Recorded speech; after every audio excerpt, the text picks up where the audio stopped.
Lady Chann, none them season. You know what's going on. We're live and direct.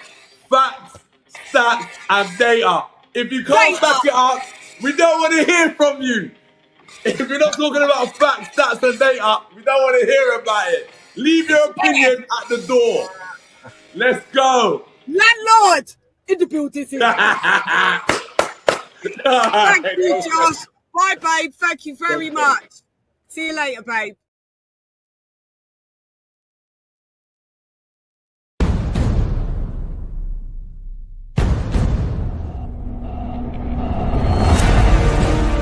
The Hall of Fame.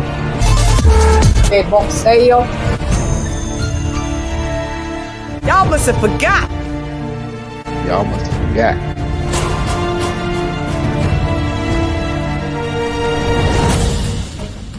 In the beauty. Attention.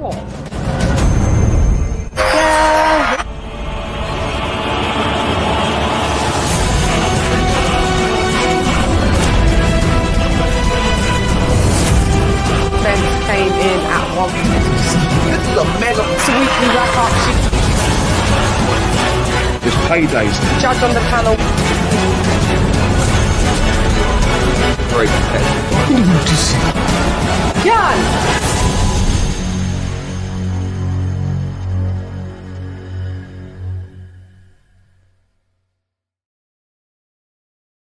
T-minus 30 seconds.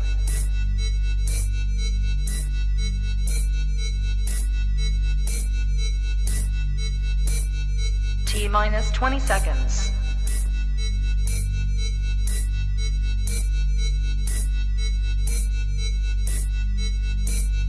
Ten, 9, 8, 7, 6, 5, 4, 3, 2, 1, 0.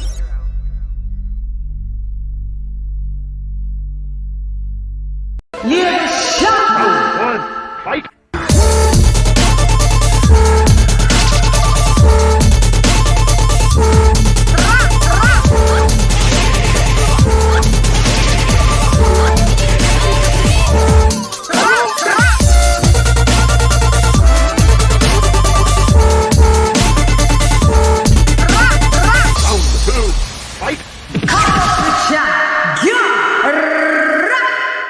Yo, how you going? This is Lady Chann, and welcome back to the weekly wrap up Shiggity Shiggity show with the beauties. Ding, ding, ding, ding, ding. Hi guys. I don't know. You actually got a preview before I even started. It was like I thought I was off the stage, but I was on the stage. You know. Hope you are doing well. We are here. We are here. We are here. Let me just load me up to the screen on the left. To the left. To the left. We are here to do Wardley vs. Dubois, the biggest heavyweight shock weekly wrap-up show.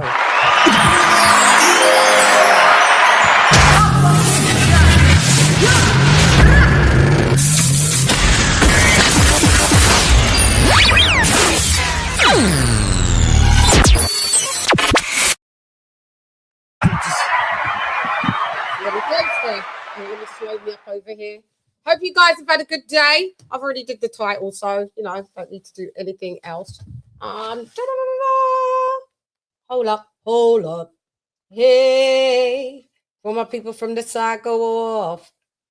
Where am I? I should be on here, right? Let's have a look. Skywalker. Here I am. We got the commercials on lock already. Okie dokes. All right. Just to make sure, I'll make sure everything remains raw. Don't get too much. Yeah, just a little. Okay, so let me just load me up on here, sorry, so I can get to see all angles, you know. It's me going. All right, coolio. And the motherfucking gang. All righty then. It is nice to see you. Nice. Oh no, we miss Bruce, don't we? Okay, so I have done everything. So let me just say hello to a couple of people in the chat. You know, we got a new person, and he's HC. he discovered the channel. It's better late than never. What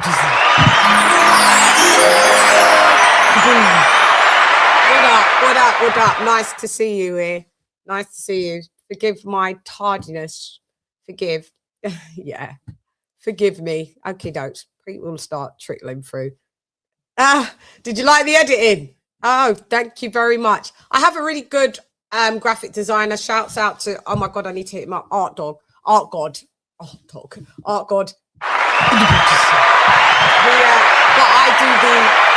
he does the graphics and then I do the editing. So yeah, I'm thank you that you like it. What up, Skrilla? You the booties. Why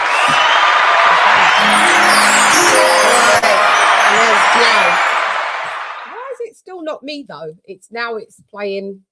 Oh, I clicked it on Eddie Hearn. I watched a good Eddie Hearn interview actually because he was explaining some stuff. You know, Dana White just saying anything, and why doesn't anybody challenge? And this is true. Why doesn't the media challenge when someone lies? I find it very hard for someone to allow someone to lie in my face, or just say something that's unfactual without having to correct them. I find it hard. I have done it, not to say I haven't done it, but it's not really one of my ways that I conduct myself, like, because I wouldn't want to be wrong in what I'm saying and then nobody correct me, because you only gain knowledge by correction. If you're saying something wrong, you correct it so you can say something right. I would never come out and record though and just say something wrong on purpose, like what I believe that some people do. So I don't know if Dana White is saying things just on purpose, just for shock value. Who knows? But anyway, we're here to talk about the card of the year so far goes to that Queensbury Promotions. That was a great card. That was a great card. I loved it. It's marinated. I have to watch it all again though, because you know when we go live and we call these fights live, we sometimes miss some of the little details because we're here at the helm controlling, at the helm, the headquarters of everything that we've got going on in front of us, conducting a live show.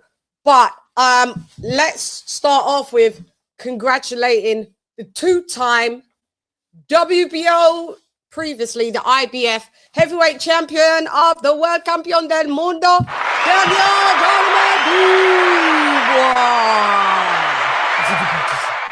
And commiserations, but a warrior. I know it's that, but commiserations, Fabio, white collar Wardley, you still smashed it, mate. What a warrior, and we're going to go into that.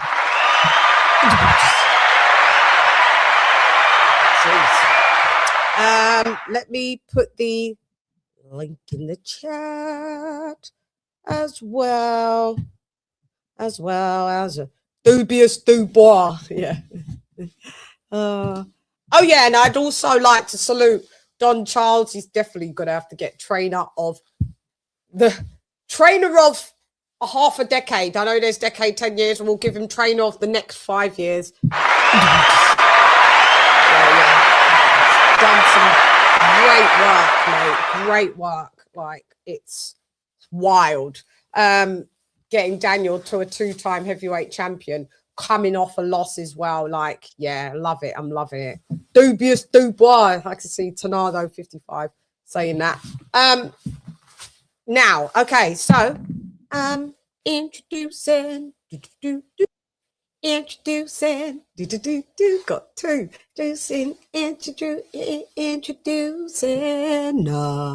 it's AJ all day and KOK.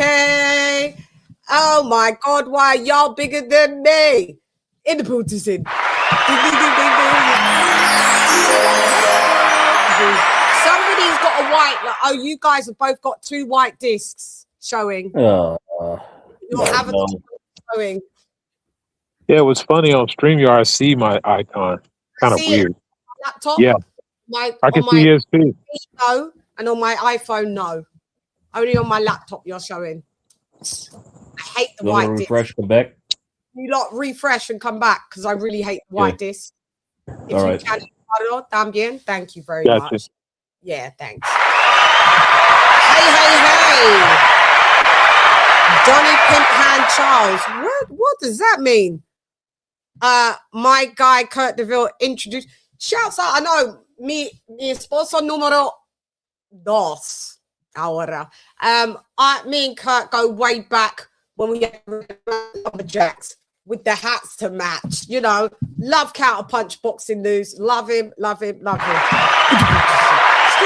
you've been there. Yeah, I knew it was you from Curtis. I knew it was from you because he always shout you out. Skrilla 50, Skrilla 50. Always shouting you out. So good in the hood. We got you back. Oh, he dropped off. He was back, then he was gone. He came like a flash. That slapped Daniel. Okay, that's what he meant. Yeah. What up, Technique? What up? What up? Oh yeah, it was a great night of boxing. I mean, gosh, there was a lot going on, but I'm actually got to rewatch the entire card because, listen, Linda, there was a lot going. It was Upset City. Let me take you down to the Upset City where the grass is green and the fighters are gritty. Oh, won't you please take me home? Listen, there was many Jack Rafferty.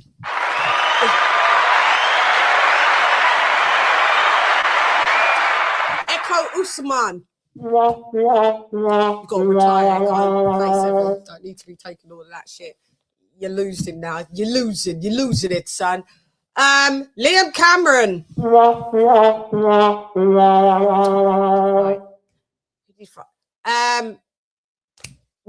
did Liam Cameron just fight?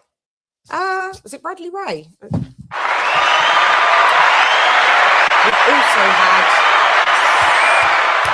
We also had who was the others? Oh yeah, we had what was the guy in the beginning? Oh yeah, Jalalov, even though you won, but I mean, it's underwhelming, son. Wasn't really, you know.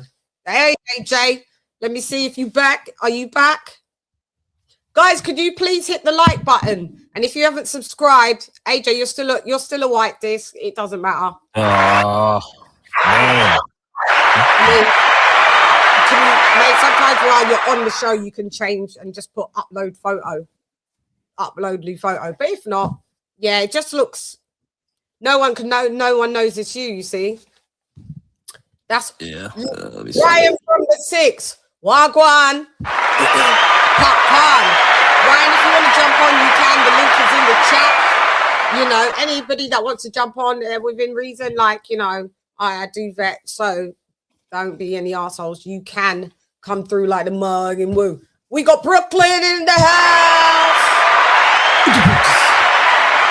I grew up in Staten Island for a long time, back and forth, Staten Island, SI.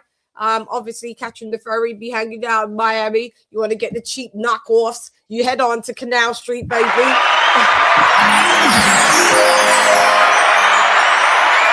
I grew up there from the age of back and forth, from the age of like spending months at a time as well.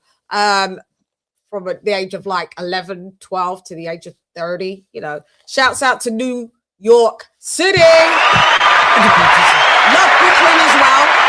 Love Brooklyn. I love Brooklyn.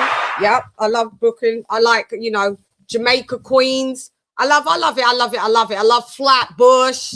You know, stayed away from the Bronx. Went there once. It was a drive-by, honey. And a child and an adult, you know, unfortunately met their demise. So we didn't go back there. I was from Woo Island. So shouts out to my guys from Dick's Place and Park Hill.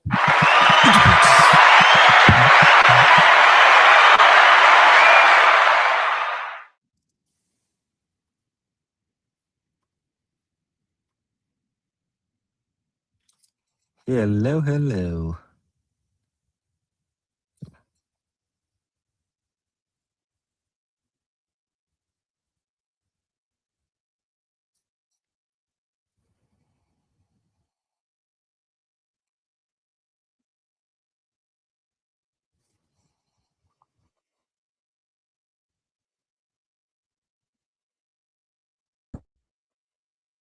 Why tripping are you muted? Oh, okay. Hey AJ, can you hear her? I could, yeah. She said, wait. I think, yeah. Yeah, Oh, sorry, okay. yeah. I was on the I phone. just It is making Okay. my yeah, I advisor. was just making sure I had messed up about that. Let's see. AJ's still a white disc. Let's see if KOK is. Yeah, you're still both white discs. It doesn't All right, matter. that's a Damn, so StreamYard thing, man. Goddamn StreamYard. The most. StreamYard be doing the most. Yeah, like I said, loved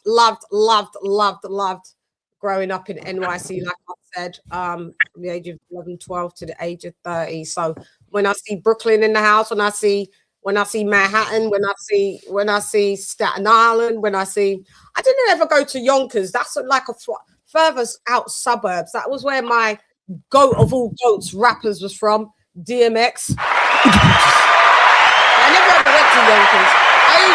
I always used to ask my sister, can we go to Yonkers? She was like, what's there?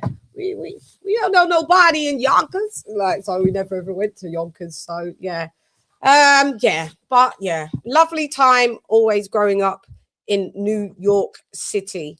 And most of my family based there in New Jersey, all over America, you know. Couple of arties in Canada. So you see Ryan from the Six, Toronto. And they was from Scarborough, this, that. I've been to Canada maybe about 3 times. It's cold as fuck. It's not the summer. No bueno para mí. Okay? It's too cold. And shops don't open after like to get it. If you want to get, let's say you want to get alcohol after 5 p.m., there's nothing going on. You can't do it. It's got a lot of restrictions. But it's beautiful in the sense that it's a very clean place, you know, and there's many a pro. You know, we've got our king on the money. So you get there and you're like, well, at the time it was the Queen. I was like, why is this UK shit on there? It's like going everywhere. The shops are the same shops in the UK. I'm like, okay, so you've got Quick Save. Okay, you got Marks and Spencers. Okay, you got. It was like, okay, so we're just in England with different accents. I got it.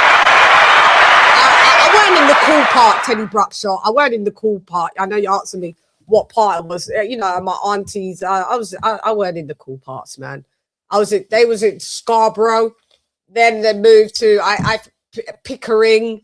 And then it was, you know, it was whatever, yeah. So yeah, I've been there about 3 times, but I've been to Vancouver as well, but that was for work. So shouts out to my Canadians. I need to go back to, you know, Drake City. You lot need, if I go out there, hook me up and take me around the good parts now. Don't be taking me to the hood. Yeah, just take me to the good parts and I'll be good. Oh my God, we've got my guy. Hold up. Hey, let's get out.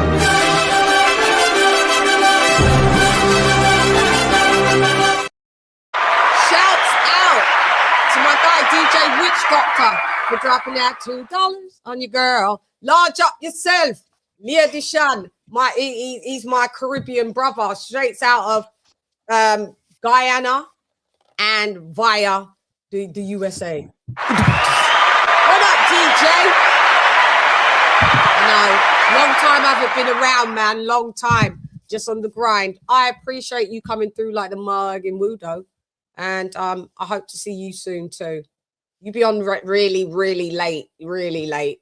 So sometimes like just when I open it, sometimes you're on the next day that I wake up in the morning. I'm like, yeah. So the time difference is a bit wild, but DJ, always there, always in the buildings. In okie dokes. Oh, I can't forget.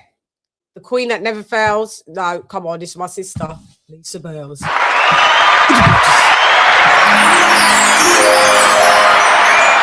Shouts out. Yeah, NYC in the house. That's right. Well, we're 20 minutes in. We ain't even touched the topic, but this is what I love because we're all geared up to talk about the sport of boxing. So, yeah, let's go. Just hello to everybody. And as time goes by, I'll see your, if you want me to see your comments, sometimes light them up, man. Light them up with the dollar bill, y'all.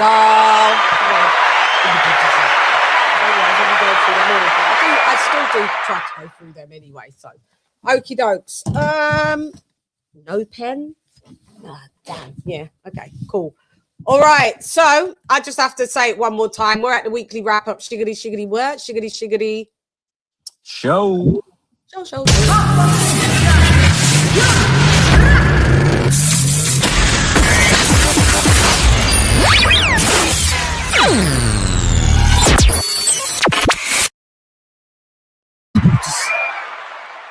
Okie dokes. All right. Eduardo's dropped off. He maybe he's trying to figure out his thingamajig. It's okay. It's really okay. All right. We're round one in it. We're gonna start with the beginning kind of that card, I would say, I guess. Round one, fight. Okie dokes. So, AJ, let's go. Let's go, man. Let's go. Yes, the fight that I'm sorry. Jalilov, because he was on the prelims, wasn't he? And yeah, I didn't see that one either. Yeah. I heard even though he got the win, he just didn't look great. This is my problem with these lads that decide to stay in the amateurs 2 times. Yes, he's a 2-time Olympian, we know. But 2-time gold medalist, right? Yeah. But at the end of the day, he's 6'7", 240, 50 pounds, 60 pounds, southpaw, golden Olympian times 2. I don't know. How old is Jalilov now? 31, I think. Yeah, see? So you've come in back because you was in the pros a bit, then you said, no, I'm going back. So you've re-entered the pros at 31. Yeah, No, it's not old for a heavyweight, but I mean, you've already only got maybe like 5 good prime years of left before he starts to probably slip a bit. Yeah, before you start to slip a little. And for what point? I mean, Frank Warren has signed him. I don't know how. So that's interesting. Yeah, I was really high on Jalilov. Frog in my throat. I was really high on Jalilov. I was speaking about him maybe 4 years ago, and I didn't know he was gonna move back. Do you know what I mean? So now speaking about him 4 years ago, that would have made him what, 28? Yeah. 27, something like that. Yeah. Sorry, my bad. Maths. Yeah, like he was a promising prospect, punching through people. His wingspan is ridiculous.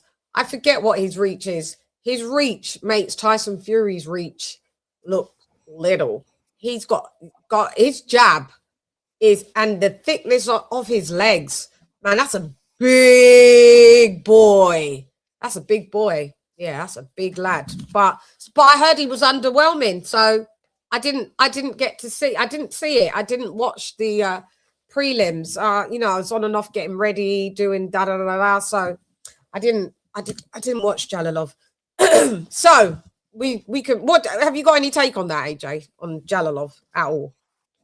Yeah, I was kind of frustrated when he went back into the pro. Back into the amateurs after he'd been a pro for a while because he was working his way up the ranks, getting knockouts. I mean, he wasn't really fighting anybody of note per se, but But he seemed like a good prospect that could be matched decently. It could have, might have been fast tracked. Could have been in a lot of interesting fights, but then he went back into the Emmys, and he kind of like just stifled his pro career a bit, so it was frustrating to see. But now with this one, with this fight on the, I got to take a look at that fight as well, just to see exactly how he looks. I'm curious. But it is frustrating to see these pros because who have a lot of potential, then they just go back into the Emmys because that pretty much just You're wasting your prime years Yeah. going back into the amateur when you could be spending that time further developing as a pro, you know?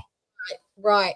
And the fact that he everybody just said he just looked underwhelming. Everybody has said it. They're like, yeah, he got the win, but it just they were saying he still fights like he's an amateur. That amateur style. That's because you stayed too long. Crossover. I don't know what. Maybe Frank. Sometimes people sign fighters for food, but it's hard to say that Jalilov is food with the stature that he is. Yes, please hit the like button, guys. Thank you very much. And subscribe. The stature that he is, it's almost like Because he's 6'7" with an 81-inch reach. That's big, and he's a southpaw, so that's big. He's a southpaw as well. Yeah. That's what I'm saying. So. Okay, so Tyson Fury's wingspan still more than his at 85. Yep. Yeah. That's impressive, Tyson Fury. You got them wings, man. Damn. But the only thing is, Jalilov is filled out, man. Big lad. Has he done? Because I remember he looked a little. He kind of looked on the slim side a bit back when I saw him. He was tall and he was kind of like Lincoln, but he's a big lad. I mean, like he's not skinny. He's not a Deontay Wilder thingy. He's not fat. No, yeah. He's he's solid. He's solid.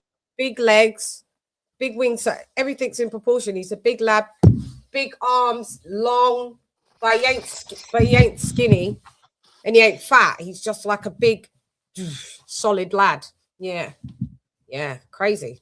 Please get the fuck out of here, man. It's my night. Yeah, so we spoke about him. We can move it. Where did Eduardo go? Oh yeah, maybe he won't come back until it gets to Dubois. I know his patterns when it gets to Dubois, because maybe he didn't. Did you not watch the whole card, Eduardo? Senor Eduardo. Okay, so next, who was on the card? AJ, pull him up. Then this is the fight I tuned into. It was I just saw bits and pieces of it. But it was the David Morrell versus Zach Chelly fight. Yeah, I forgot about that, boy. Zach. Yeah, I forgot. I completely. I didn't even realize that fight was on the card. I guess it was a they just stuck that one on there for as a late replacement. Replacement for Callum Smith. Yeah, because of Callum Smith, right? Yeah.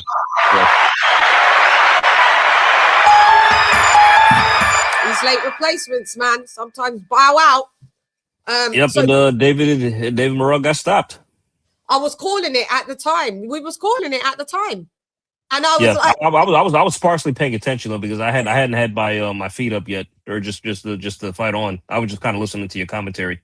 Oh, okay. So yeah, I was looking at the TV, and I was like, at first I was like, Zach Chelly, he ain't winning this fight. He's a domestic level guy, just about British level, I think. Just about, And he was the severe underdog.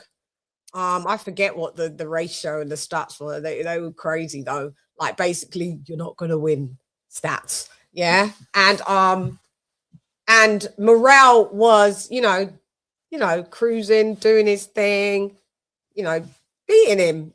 But Zach Chelly, this was for the first, I would say, 6 rounds. Morrell looked like, he wasn't impressive, but he didn't look like he was turning up the gears. He didn't look like he had to at that point. Looked kind of, he's not with my Uncle Ronnie Shields anymore. So I don't know who's training him. I can't remember who was in his corner training him. But anyway, after round 6, I'm like, is this Zach? Because I don't know who Zach Chelly is. Yeah. And I was like, is Chelly piecing up Morrell? He is. I was like, oh, okay, I'm doing the show. And then I look, and it gets to David Morrell's unraveling. He's losing shape. Chelly's upping the pace, putting good shots together. And then all of a sudden, I'm like, nah, Morrell's not looking good here. But then I was like, but if this goes to points, Morrell's going to get the win. I still wasn't worried enough, if you get what I'm saying. I was like, maybe I had a couple of dead rounds. Then I was looking, and then it gets to round, I think it was round 9. And if you guys see my reaction, I'm like, I come off mute, I'm like, oh, Morel's going. He's going. He's going to get stopped. He's going to get stopped. But this is round 9, and then the bell rings. And I'm like, oh, my God. If Saved by the Bell was a person, that would have been the person. So David Morrell is like, but I remember, I think it's in the 9th, where he's getting caught with the, what was the shot? It was an overhand. It was the overhand. Overhand rights, right? It was overhand right. Yeah. It was like an overhand. And then it was like the right hook. And I remember David going, no, this ain't doing nada para mí. Lo siento, hermano.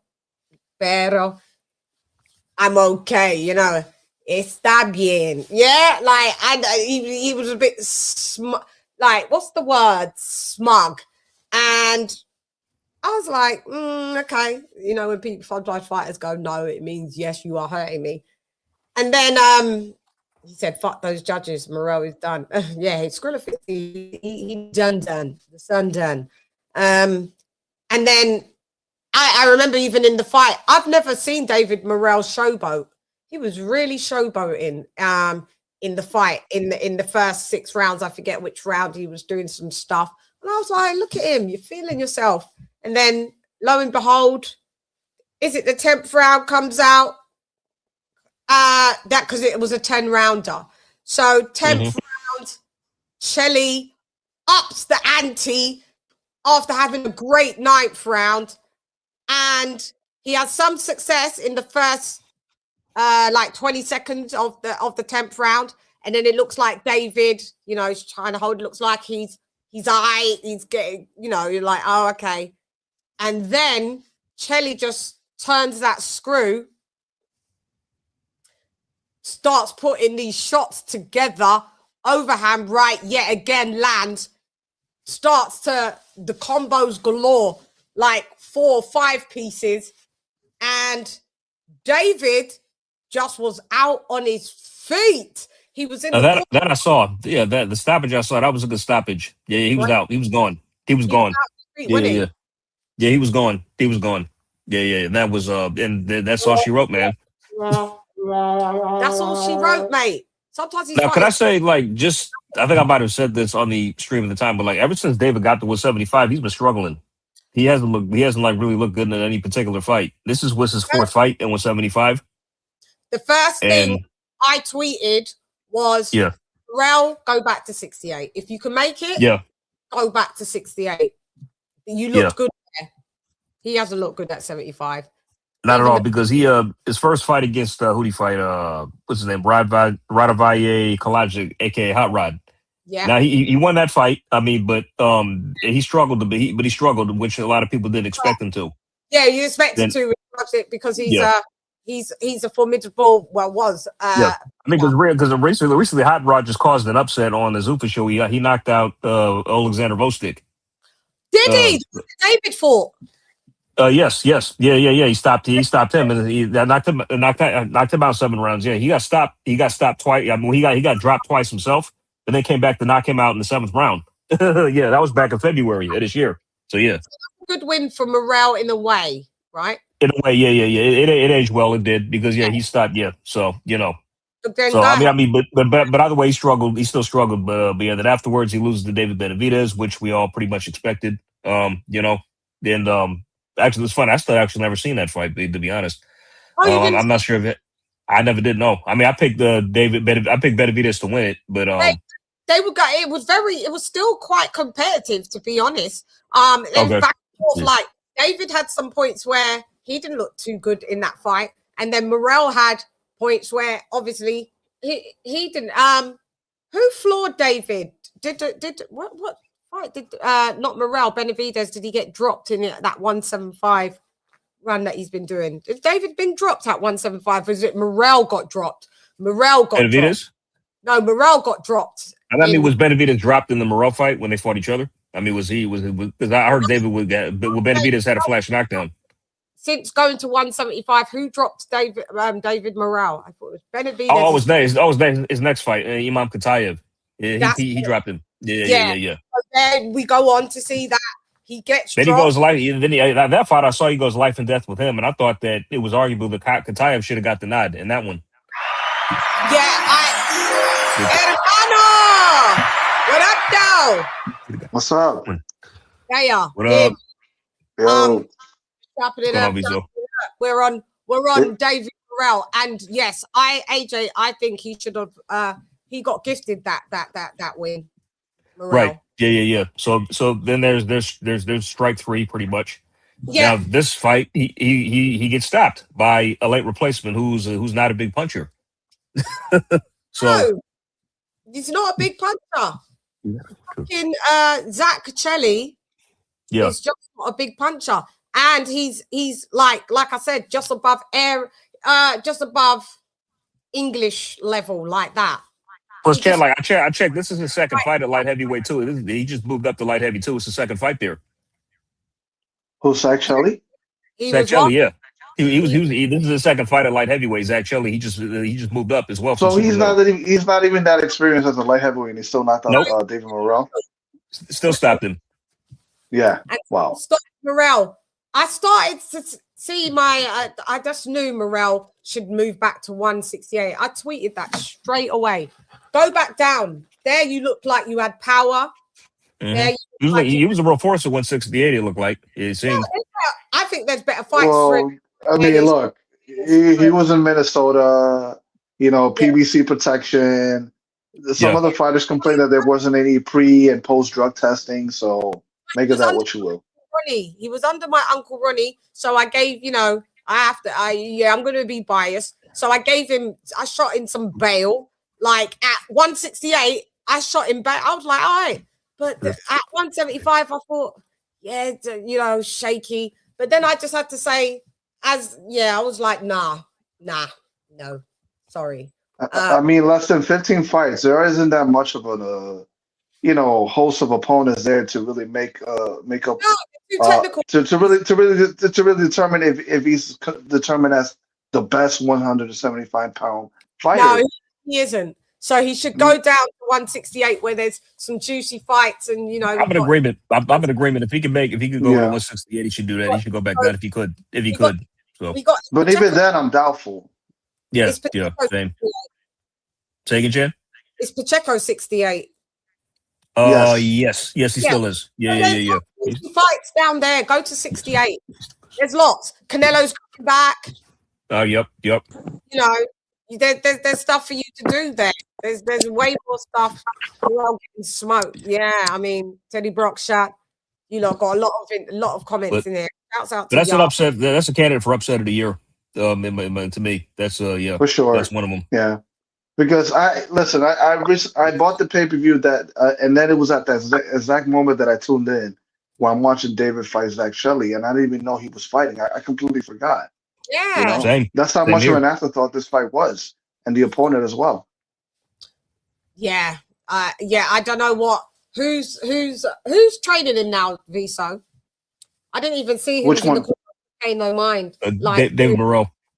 Ishmael Salas. Oh yeah, it was Salas, isn't it? I don't know Ishmael Salas, and he's a real good trainer. He's a good trainer then. Wow, that's a shock. Joe Joyce looked good when he had Ishmael Salas. And then he turned Rolly into a boxer. And then he did a Ryan fight. He's much like what's my guy's name? What's it? Damn, I forgot. The one who coached Brandon Figueroa. Do you remember his name? Manny Robles. Manny Robles. Much like Manny Robles, right? He's like the upset trainer. Yeah. But Joe Joyce looked good under Salas, and then it was I think COVID or something happened as well. And they had to part ways for a bit. It was during COVID that he trained Ioka, who beat Kosei Tanaka, and that was considered an upset because Kosei was on his way to becoming, I think, 3-weight world champion, if I'm not mistaken.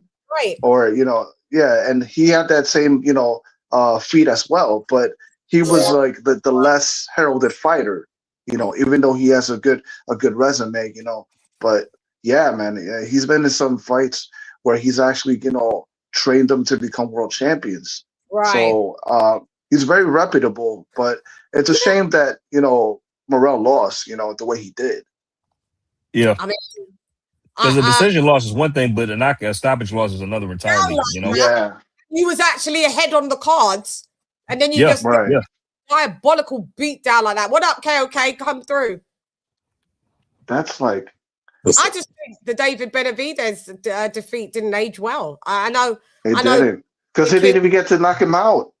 I know King of King doesn't agree, and there's a lot of Benavidez supporters that seem to not be agreeing with that. But if it was any other fighter, they'd say the same thing. When it's Canelo that does something better than someone else, they're quick to say Canelo done it better. Or if someone done it better than Canelo, they'll say this and that. I'm not a massive Canelo fan like that, but I'm just saying. Or when the heavyweights, if Joshua and Wilder fought the same people when they have. Wilder did it in this round, even though it was 5 years, 6, 7, 8 years later when the person was washed. Or Fury did it better than Joshua, or Joshua did Fury's lot better than Fury. So why is it any different with David Morrell and David Benavidez? Let's just go ahead, King. It's not. I want to hear your opinion. Well, the problem is, can you hear me? I'm sorry. Yeah. Well, the problem is I've never made that argument, so I don't know what those people say. To me, that's a fruitless argument. You have to weigh a fighter at where he was at. It's like I said before about when I brought up Terrence Crawford when he beat Ndongo. Now everybody said Ndongo's garbage. You look at him; he has 7 losses. That's who he got his undisputed against. So I'm like, yo, bro, you got to look at Ndongo at that time. Ndongo was hot, had got a couple great knockouts, championship victories. He was a unified champion. Then he goes in and gets washed by Terrence Crawford. Now everybody's like, this dude's a bomb. Because it was in 2 rounds. They just didn't want to give Crawford the credit. Yeah, that's what I'm saying. So that argument, I've never done. So you guys, I know you guys got a lot of heads you guys speak to, but you got to understand sometimes you talk to people who don't know shit about boxing. They're more in love with a fighter and not understanding. My point is saying is just like, because when we start discounting that stuff, it's like people always go back retroactively. They act like people are robots. Like there's different phases of your career. Like right now, like after this fight, now I know we haven't talked about it, but after this fight with that Wardley just had, I feel like they should have stopped it because look, I feel like Nathan took something off him. So if he goes down this fight and gets knocked out, everybody's gonna be like, "Oh, that win didn't age well. Wardley didn't never beat nobody." Be like, wait, no, he did. He just got a bad beating. After, because no, I'm just saying. Okay, yeah, but I'm just saying an example. So it's even this situation where it's like, I've never done that with Canelo. Well, Canelo did this, and I don't know what that is. That's just. Stop make fights. You have different people at different ranges. People have better camps at certain times. There's different levels when you may face somebody. Like there's no way of telling to compare. It's even like the situation when they used to do that with Floyd and Manny. Or Manny knocked what's the name out, and Floyd did this and that by decision. Or Floyd said the fight was Emmanuel Augustus. So who's the better fighter? That's ignorant. That's ignorant boxing talk. That's not nobody that knows what they're talking about. That's jock riding boxing talk with guys that are like sycophants of Benavidez and shit. Yeah. So, do you agree though that Benavidez didn't do it as well as Morrell? Because it's not like Morrell is now out of his prime and a washed fighter. Can we just give Zach Chelly the credit? I'm giving him his props. I do give Zach Chelly the thing about it is I'm just saying when Benavidez beat Morrell, he was undefeated. He was high horsing. And to be honest, I think Morrell got knocked out yesterday because he just he got unassuming confidence. He thought he reminded me of old boy back in the day who dropped his hands in front of the fighter because he was beating him so badly with body shots and then got knocked out. And it's like, bro, you just got knocked out. It's like, bro, you how you showboated? I forgot that Nathan, whatever his name was. I know that was Nate Campbell. I think that was Nate Campbell. Nate Campbell did that. They're flexing on somebody and then taking it granted because you win in the fight. That was Morrell just underestimated this dude and went in and got slept because you can't underestimate nobody in boxing. Yeah, you can't be playing with your food like that. No, yeah. No, you should have been looking for a stoppage. They brought you in a fight to look good. So it's more indictment that I feel like Benavidez' fault. But I just feel like Morrell evidently, clearly, and we've been seeing it for a while, doesn't take his career seriously. And he's out here screwing around in the middle of a fight. Like, bro, what are you doing? Don't be disrespectful on enemy ground, bro. You're in this dude's area. Yeah, he did that same thing with Benavidez. Like they were just doing that, that shuffle feet thing, and I was just very annoyed by that. I've never It's seen like, dude, you're losing the fight at all. And he was showboating in this fight. He got too confident. Yeah. Crazy. Go ahead. Oh well, I mean, but I just want to just point out that I actually the first time. Well, I started to see Zach Chelly fight, but I just want to point out that like, okay, just because he got this win, it doesn't mean he's like a force now. 168. I'd like to see what else he can do. I mean, just to see him step up. Chelly, yeah, it was. I give him credit for getting the win and the upset. Not going to 68. That's 75. He was fighting. Oh, sorry, 75. Excuse me. Yeah, right. Yeah, that. Yeah. So no, he's a force out. But what he has done is put himself on the radar, and now they're looking at him for other fights where he can make some money. So he can definitely be matched in more big fights for sure. So now I think they're going ahead of themselves, but just Chelly, they're trying to match him and put him now to a lead up for a title fight. I'm not sure this guy's gone past British level. Yeah, I don't know if he's ready for that yet. Yeah, well, they're already doing it, love. And if he can make money and get beat and he don't give a fuck. Or, I mean, yeah, but if he wants to do it, hey, go ahead. So you may as well, because you ain't been making any money. He's a teacher. Yeah, substitute teacher. I read that. Yeah, look. Hey, get the fuck out of here, because I'm gonna fuck you out right now, motherfucker. Yeah, take that opportunity. Yeah, and then he's gonna be on, Turkey's radar. And when you get on Turkey's radar and you become like a fighter that he likes to watch, I mean, you get on Riyadh season, So shouts out to Chelly, man. Yep, that's out. Yeah, when you conduct yourself like that, like you're a professional. I mean, he stayed in shape. He's the last man. He was in shape, good shape, ready to go, ready to whoop ass, and that's what he did. Yeah, he was in great shape coming off the couch. That means you care about what you look like, even when you're not boxing. You care about. I heard he trains himself. By the way. See? Oh wow.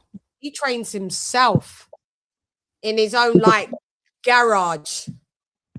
He's on some Joe Smith stuff. You know what I mean? Like he's a dude that's is a professional that can't make enough money to stay fighting all the time.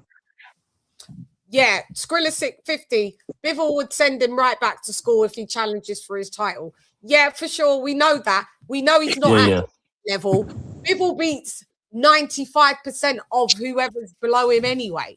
So that's not really something that we could give much credence. It's like you could put Zach Chelly with fucking Dan Aziz. You could put Zach Chelly with Craig Richards. Spider Richards, yep.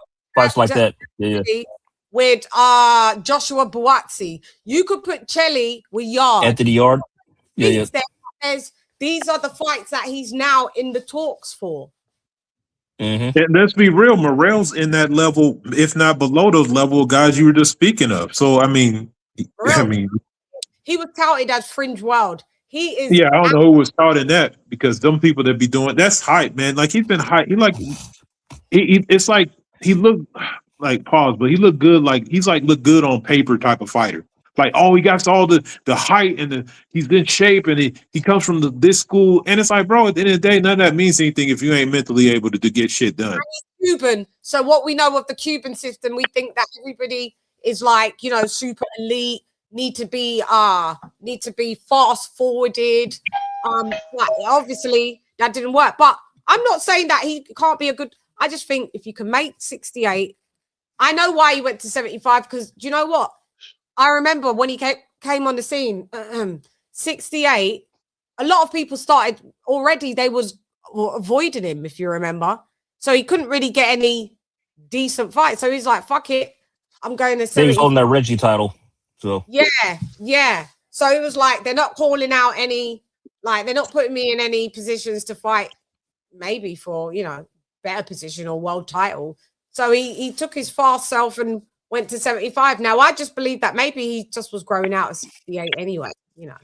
Yeah, but that's what I thought. 168 was consumed by an undisputed champion that wasn't giving people shots. Like, I mean, like 168 got screwed by Canelo. People don't like saying it, but it's real. Like nobody's getting shots. Canelo was in there holding everything. That division at that time, big time. So everybody can. So that's why Benavidez said, sanctioning body should be held accountable for that, if that's the case. What you say? I say the sanctioning body should be held accountable if that's the case. Oh, yeah. They should be. It should be, but there's no accountability for them. They won't. Like, they choose, pick and choose. One guy misses 3 days and they strip him, and that guy's missed 3 years. Like Keith Thurman, Okay, they keep the belt. That's fine. So, yeah. It's like he had the WBA belt for. So I'm like, this dude, is he even fired anymore? How does he still have his belt? But what's the thing goes and take one fight, a few pounds up, and then you stripping him immediately. Yeah. It is what it is, but it still doesn't negate the fact that you're just not doing well at 75. You just haven't been. David was shaky at 75. I can at least give him this, that he started to look better in his last couple fights.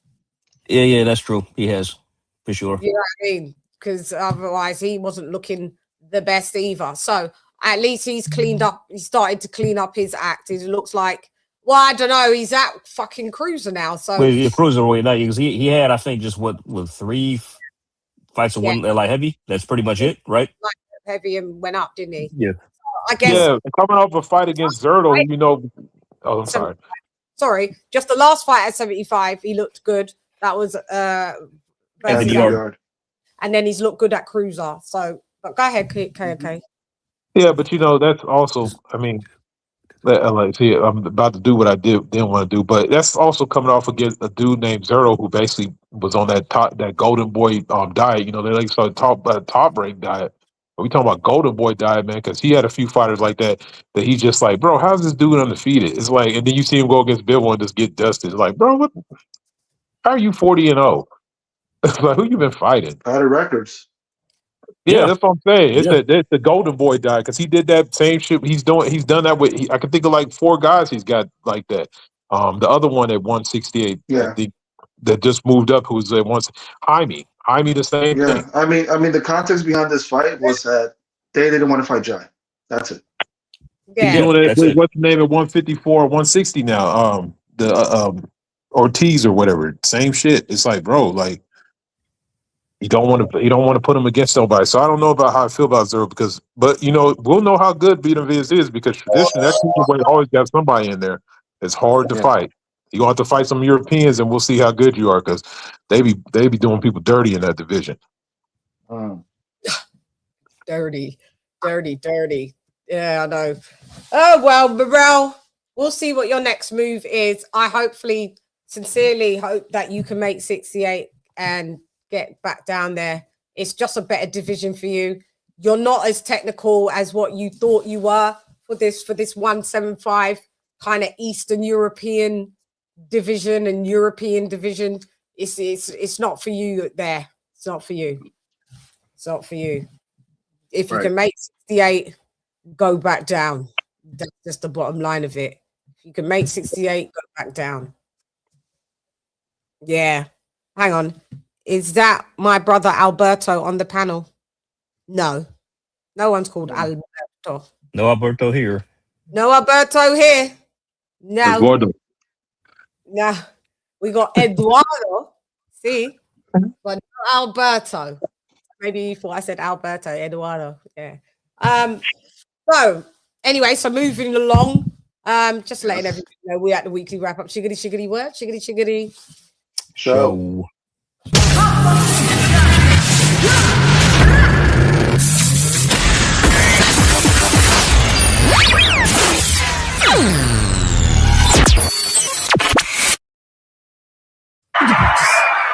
right. Always difficulties in. Next on the card was Echo. We had Liam Cameron lose. Yeah, Liam Cameron. Yeah.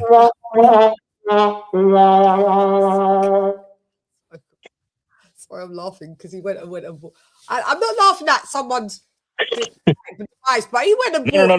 The Chann, I get it. I get it. Yeah, I know why. Yeah. he got one win like the other day, and he went and bought 1, 2, I think 3 houses. Like one that he lives in. I don't know what the other 1 or 2 else that he's doing. All I know is you get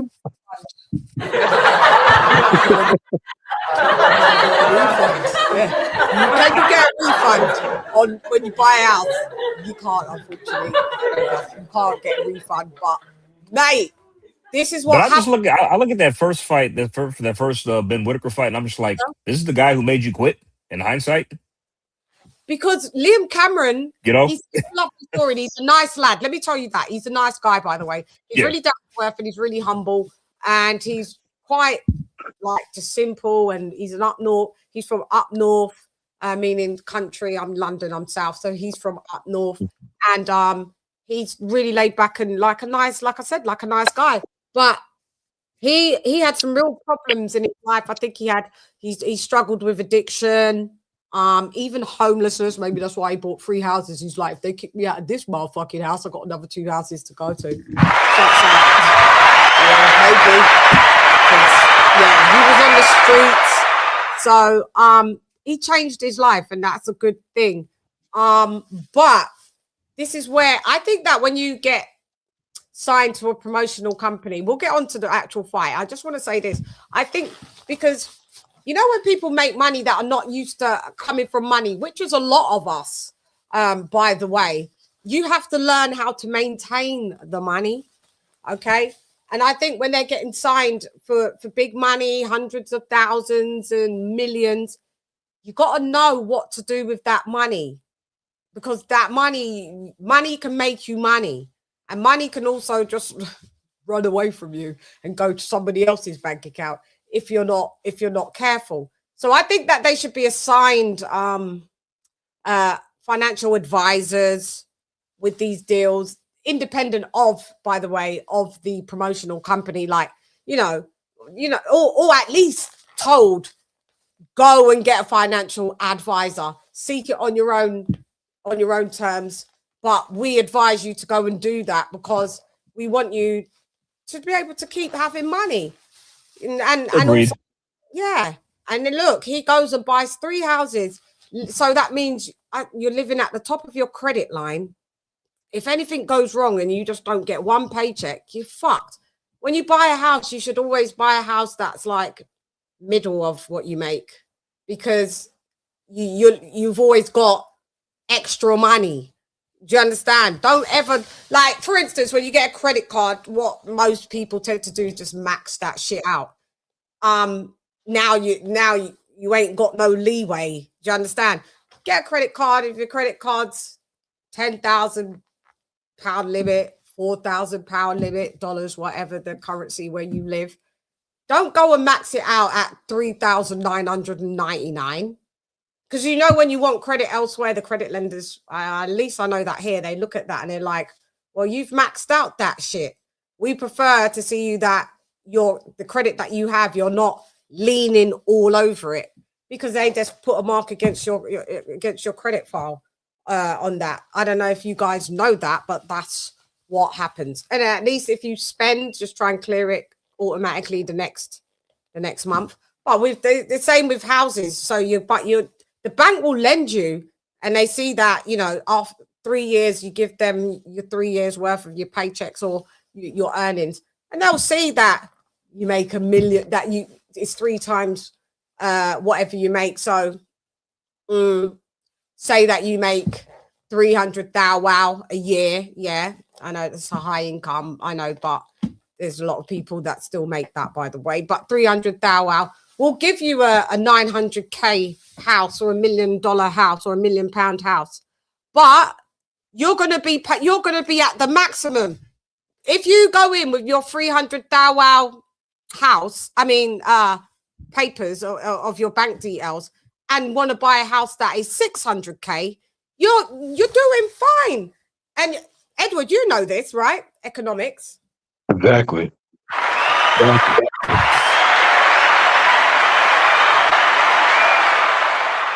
People, they live like he's the problem with a guy like that not understanding is your first house should be, if you make let's say somebody signs you, you get an M. Mm-hmm. Go buy a house outright. It may not be the greatest house. It may not be something stupendous, but it don't matter what happens. You own it. People address their income like it's going to keep going. That's why most athletes end up broke 10 years after they retire. Without putting it out there, but significant income I've made. But the thing about I still live as if I don't, because you don't know when that stuff is going to go away. So at some point you should build your money up so that you can live off your interest of your money and not ever touch the principal. And that's literally what he should like. If I don't know what his contract was like, but literally you go out, you pay $400,000, get your quality house, buy it. Then you take the other $6, you put that in the bank. Just off on any regular investments, if you follow the stock market, you can get a 10% return. That's 60 grand a year if you're doing nothing. And then live off the interest. Edward's got a degree in economics, by the way, so that's why he can actually talk about this. I just feel that they should be advised a little bit better, and he wasn't. And as soon as Frank Warren decides that you're of no value to him anymore, Frank Warren's always going to be a multi-millionaire. multi-millionaire. Liam Cameron, you ain't even, I don't even think he's made, with those 3 fights, I think he's made maybe 800,000 in those 3 fights. I don't even think he touched an M. Yeah, maybe he's got 3 houses and he's not even making AJ money. Or even half of that. No. But anyway, best of luck to him. Go ahead. The fights. Yeah, best of luck to him. I mean, but yeah, but he got stopped. Really. And it was who was he fighting again? It was the 4th round, Bradley Ree. The 4th round. Yeah. Bradley Ree. Ray. Sorry, yes, Ray. Hey, Bradley Ray looked good in that fight, man. Bradley Ray. Yeah, man. He looked good, man. I was like, damn, he whooping this. Everything was pinpoint. His skills was excellent. I'd like to see him again. That was a good ass for that. The way he dominated. That's how you do people. You could tell when somebody's hungry and they're not out here playing. But you should still be hungry. Like you said, you ain't touching no M. Like, bro, I understand. Look, man, like you said, Chann, most of us came from humble beginnings. You know what I mean? So it's like, it's cool, but you're not worth nothing if you end up broke again. Like, that's the worst feeling, to end up broke again, have to be right back where you started and reminisce about what you had. No, I'm not reminiscing about what I had. I'm reminiscing about what I kept. Right. Iffy, he said it's 2 houses, he thinks. Where I saw it. It's 2 houses. Are you there, Iffy? What up, Iffy? It's 2 houses, to your knowledge. First one bought outright. The second sounds like a rental property. You still got to wait till you get people in it. You still got to be responsible for the repairs. You still got a mortgage on it. And you still got a mortgage on it, though, is my whole point. Yeah, you got taxes, too. That's the biggest thing people don't take into account. The better way would have been the first house that you buy outright, make that the rental property. At least you don't got a mortgage to think about on it. Yeah. And then what you make from that first house that you bought outright, use that to buy a second house where you do pay a mortgage, means, and that what the first house makes, able to pay for the second house. Am I wrong here? No, you're right. That's exactly how all the few properties are. You pay the mortgage with the rent. Pay the mortgage with the rent. That's what I'm saying. I do a little bit of landlording. I do like remote Airbnb and Airbnb in there. So I know this. That's what we do. Get into it. So even though, it's 2. Someone said, look. Someone said this. Y'all sound rich. Yeah.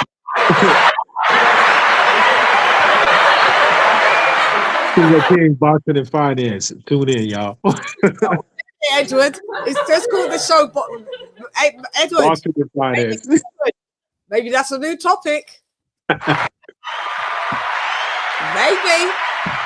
We just look, man. I put it like that. We just put it out there because there's too many people that said they never heard. Like first, like even Chann mentioned it. People getting there's periods of time. There's enough horror stories, but people don't look back in the time. You gotta even be careful with who you get to handle your money. I remember Kevin Garnett making $150 million, and whoever he had, the financial advisor, stole a gang of his money. So you got to be careful. Is he the basketball player? Yeah, he was the basketball player. He got signed when he was like 19. He has his sister because I think his mom passed away or something since she was a little girl. But he had like almost 175 million, and like at least 80% that got stolen by his financial advisor. So it's not just good enough to actually hire a person. You don't need to be a master of finance, but you need to understand the basics a little bit. Like, none of us are car mechanics, but we know how to drive a car. So, I mean, you need to at least know a little bit enough to understand, to track your stuff and know where it's going. Yeah. I always, once the banks hear to you making any regular decent money, they all start ringing you. Oh, can you come in and speak to our financial advisor? I just go in and speak to, it's kind of better off in some ways just to have your bank's final financial advisor, because they've got all the certificates there, they're qualified, they're just not some guy off the thingy and taken a course and lied to you and said he's an advisor and ain't got and your money is I know your money's protected, but if you make investments there's risks and stuff like that, but they'll advise you of what there is to buy, put money into businesses, properties, stuff like that, where you can. But at least I think it's better to do it like that. And yeah, so Iffy, Cameron still going to be in debt. As soon as you buy a house, it's a liability at the beginning. It's only not a liability. It's only an asset, kind of. When you at least 3/4 of the way own it as well. Yeah, when you buy a car, that's a liability straight off the lot. Liability. People think it's like an asset, but it's not. You got to put it into 2 columns: liability and asset, and see what's what. You could turn liabilities into assets, but assets can also turn into liabilities, and that's what we're seeing with Floyd Mayweather, by the way. His assets have now turned into liabilities. So, unfortunately, but yeah. That's what it is. So, but back to the boxing. Enough of the school, but shouts out to us because I think class was really good in session. Hey, Bruce Gas, what up? So with Liam Cameron, that was the best that he looked, though, that I'd seen him, because he's always never in shape. And I remember just watching. I'm on the way to buying land and my first American cardboard box house. You stupid. Well, if it's your land, you can put whatever you want on it. Shouts out to you. But he's never usually in shape. Liam Cameron, meaning like a little cart and stripped down. He actually came in the best shape of his career, but looked the worst. So I'm not sure what happens. I just think he goes. AJ, you were saying at the time he goes back to being like you're going to be a journeyman, aren't you? Yeah, this is his eighth loss now. So, eight. Yeah, eight losses now with this one. So yes, Jeez. And I was saying earlier, it's like I don't mean to sound disrespectful, but like this is the guy who made Ben Whitaker quit in the first fight. Yeah. But they labeled it a draw, but then to be fair, Ben came and stopped him, didn't he? In a rematch, yeah, he did. Even that stoppage, I saw that stoppage. It was. I thought it was premature. It was. It was. Yeah. It was. Yeah. It was. So we're gonna start seeing some more of Ben Whitaker now, because he's gonna be debuting his American debut. I think he's gonna be on the undercard of Boots and Xander. I think. Yeah, Zaya. So that'd be a good shout, depending on who he fights. So yeah. Eddie's trying to make him like a superstar. So let's see if he's going to be a superstar. I think he looked really good in his last fight. That was a great stoppage. Who was he fighting? Some guy. Yeah. We didn't know who he was. No. I mean, it was he had been stopped early before. It was just another tune-up guy, apparently. Oh, yeah. I think it was 2 first-round stoppages in his last 2 fights. So, yeah. So nothing to write home about. Yeah. It just looked nice as a highlight reel. Yeah. And that's what he needs. I mean, but now I kind of Time to step up, Eddie boy. You know, that's what we want to say, man. You know. Well, how many fights has he had? Like 13? 10? 13, 14, something like that, getting up there. So, you know, I mean, but if they try to fast track them, then it's like, you know, no, I don't think they are. Well, they say that they are, but their actions are showing that they're not. Sometimes you don't believe, don't lean on people's words, lean on what their actions show you. Yeah, hate it. Because they be talking about this fast tracking shit, and every time a fight's announced, it's a bum. Yeah, because he's pushing 30. So, you know, no time like the present. Whitaker? Yeah, he's almost 30. He's almost 30. Yeah, Wow. he a big boy. I thought he'd be younger. He came from the Olympics. He was already grown. Yeah, that was like 5 years ago. Wasn't he? Yeah, he was grown. He was already grown. Got a good amateur career. Obviously, you're an Olympian as well, but he'd been grown. He's only 30. Well, it's time to take the training wheels off. Yeah, but sometimes you can't go by what your age is, and you got to go by what your experience is. He's still a new pro. He's only had 13 fights. But, pero, if you are an Olympian, you do supposed to get fast-tracked a little bit, right? That's what happened with Loma. It happens with all of them. It happened with Joshua. It happened with Loma. It happened with, it's happened with fighters in the past. I mean, you know, people like Roy Jones Jr., they never ever gave him, like, good opposition for a minute, like, because everybody was scared of him. But I mean, it happens in general también. But you know, you're supposed to step up. Actually, so I take back. I retract my words. You are supposed to step up because you're an Olympian. Joshua Buatsy's one that you're supposed to, but you just been mad disappointing. So sometimes you can be an Olympian and it doesn't transfer into the pros. Like we've seen with Joker. It doesn't matter. It doesn't matter. I think that it's the way they fast track them too, because like you said, if you come off the Olympics, like think of like Floyd, he had like 16 fights in less than like it was like a year or something. Like they're fast tracking it like, okay, well let's have you have 3 fights in a year. It's like, bro, go and fight those plum bums as quickly as possible and get to the real shit.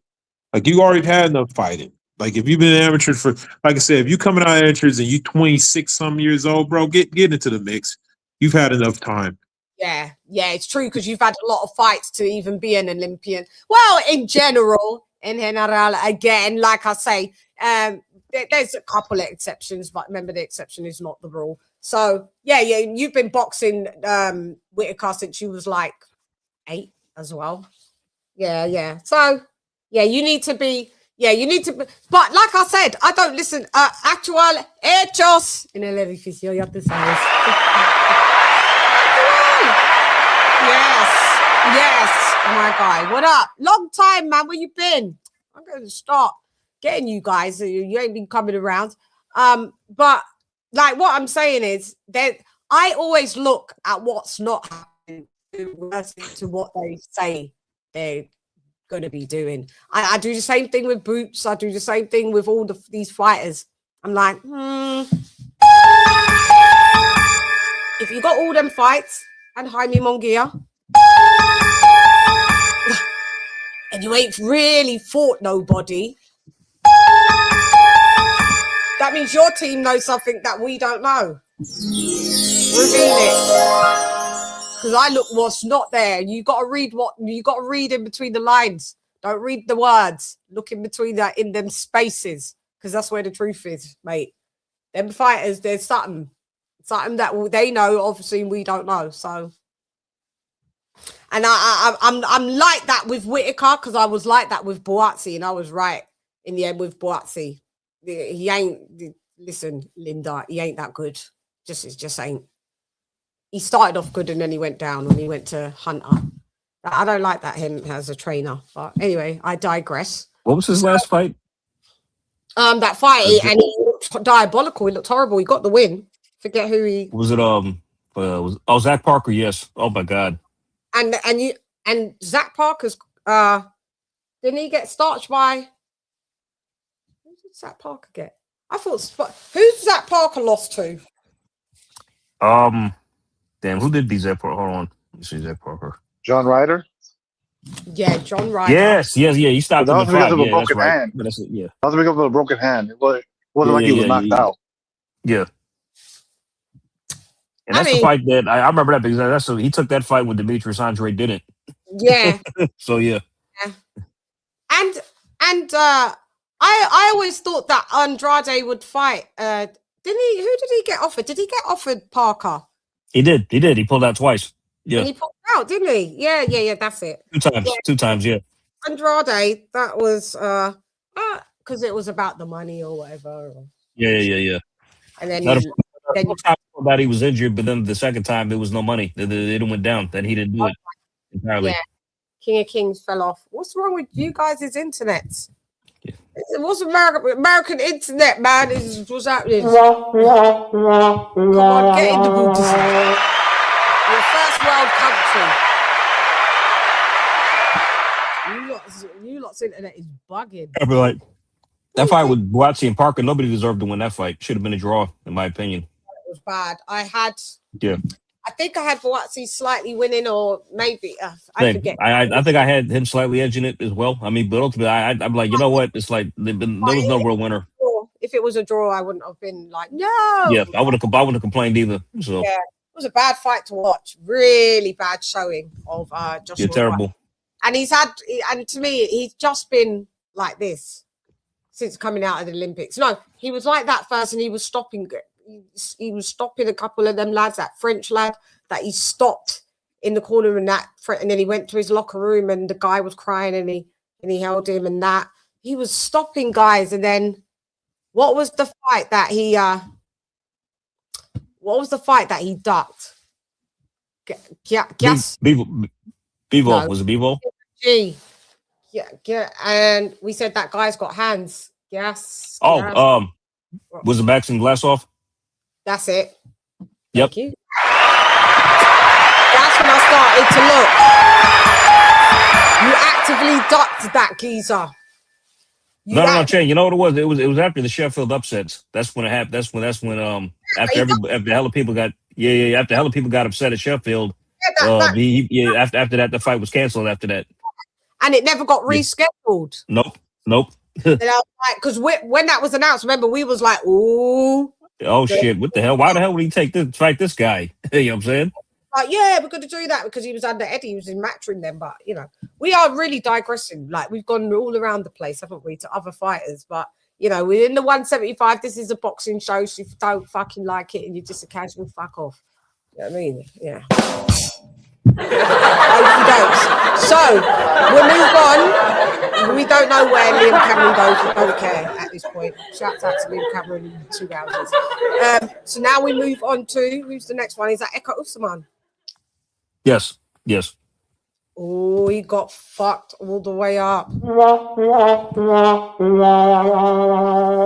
We fight Jack Rafferty, right? Yeah. Rafferty, former 140 pounder. That's the only bit that I knew of Jack Rafferty. He's been in the peripherals of me. I know who Jack Rafferty is, but I don't know who Jack Rafferty is. And it's like, I know the name. As soon as it said Rafferty, I knew it was Jack. But I'm not, and I've probably have seen him fight, but I couldn't run down his resume and be like, yeah, Jack Rafferty was that. But I just knew he was a former 140 pounder, but I didn't know he'd moved up to 47. And Usman echoed the engine, lost to Catterall. Then came back. Who did he get the win from after the Catterall fight?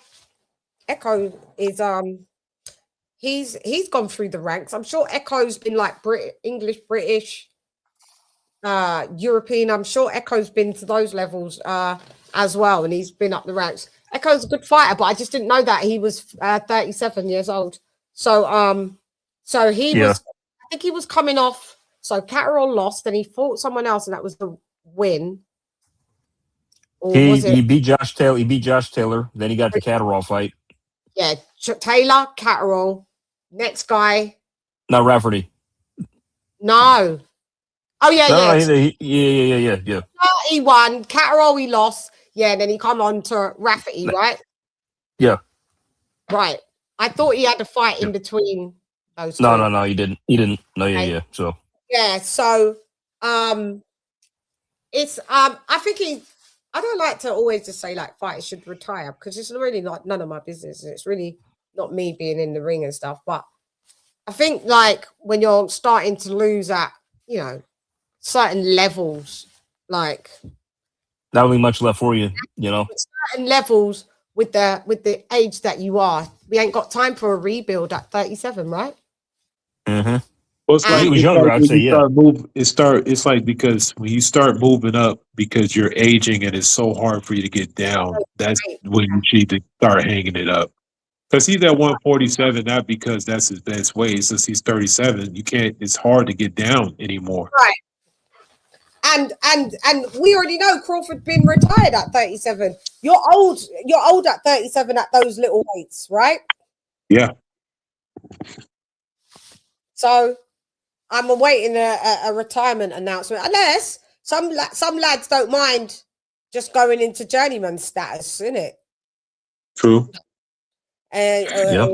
Or mini gatekeeper type of vibes. You know, you just want to still box, have a certain level of fitness, but you know, really you're going to get beat unless you may have a Derek Chisora second wind or a Gabe Rosado second wind like that. Yeah, you might want to. Other than that, if you want to do that, cool. But don't have any expectations that you're going to be a world champ and stuff like that, or you know what I mean. And if you want to still do that, and because Echo's still in good condition, Echo's still got you know, the cardio. He's a brute native of, well, he's from the UK, but you know, his parents are, I forget which African country. I think it could be Ghana, I think.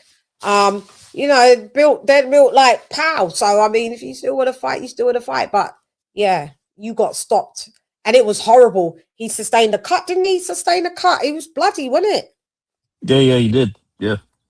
And I was like, yeah, was remember, I was like, weren't we saying though that the towel should have been thrown in, like, and then I was like, he's gonna retire on the stool. Do you remember? And remember, AJ, I was like, they ain't sending him back. And he did. Out. Yeah. Then he did. What was it? The 5th or the 6th round? The 6th round. After that was a savvy vet move because that's what he needed to do. Did you say, Edward? That was a savvy vet move because that's what he needed to do. Because, like I said, we're gonna talk about it next. But bro, like you know, when you ain't got your cornered, like these cornered man was on some bloodbath shit last time. Like, man, this dude, if you could tell, there's one thing where a dude's in a fight and you can see but he just wasn't. Yeah.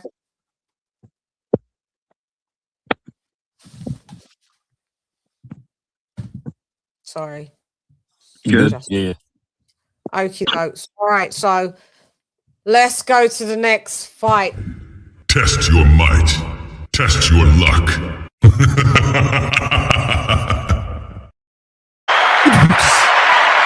Okay. All right, so that was Echo was the co-main. I think we've missed someone, but they was like the lower guys.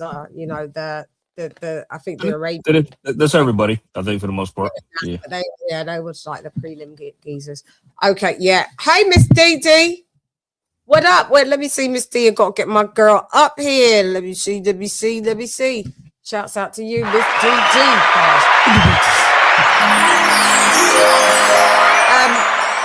So, all right, we're here. We're at the grand finale. Who wants to go fucking first? I mean, I'm not going to go first. I just want to quickly say this. I mean, you know, shouts out to Don. I was going to say Don King, Don Charles, right? But he does get a little carried away when people pick against. And I just want to say, I'm just going to say it out the gate. I picked Fabio Wardley. Initially, I picked Dubois. Then I picked Wardley. Then I went back to Dubois. And maybe a week or 2 weeks, maybe a week before the fight, I was like, all right, Fabio, but we did the prediction show. Oh yeah, let me just shouts out to Viso. Viso, I made him make a bold prediction and he got it right. Shouts out to Viso. We're gonna have to, it's not a super chat, but we're gonna have to get the trumpets or the coronets up.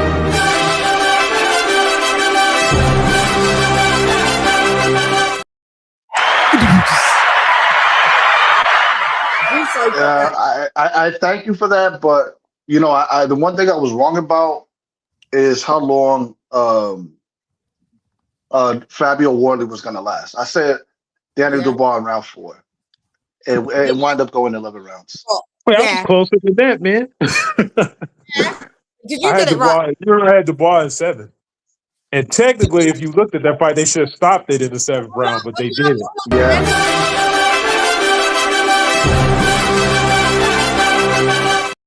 And then people like me, AJ, and like half of the boxing community gets hold up. Yeah.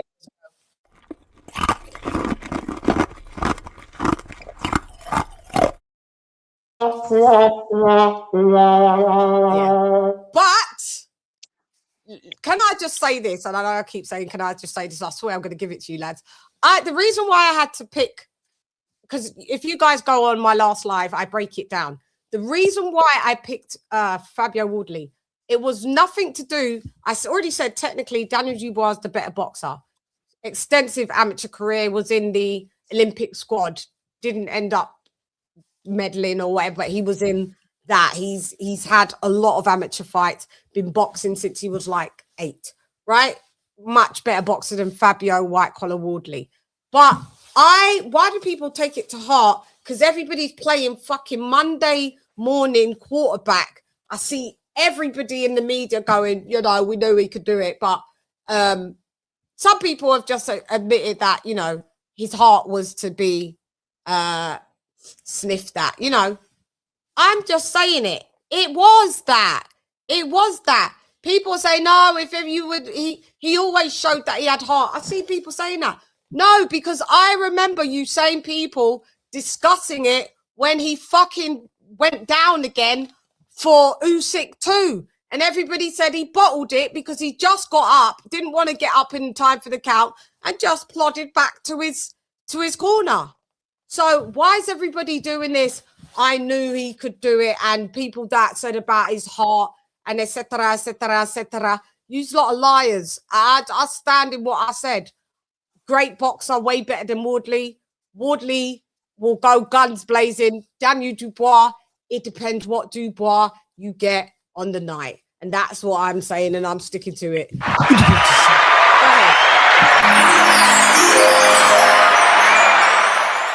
Yeah, I'll go next.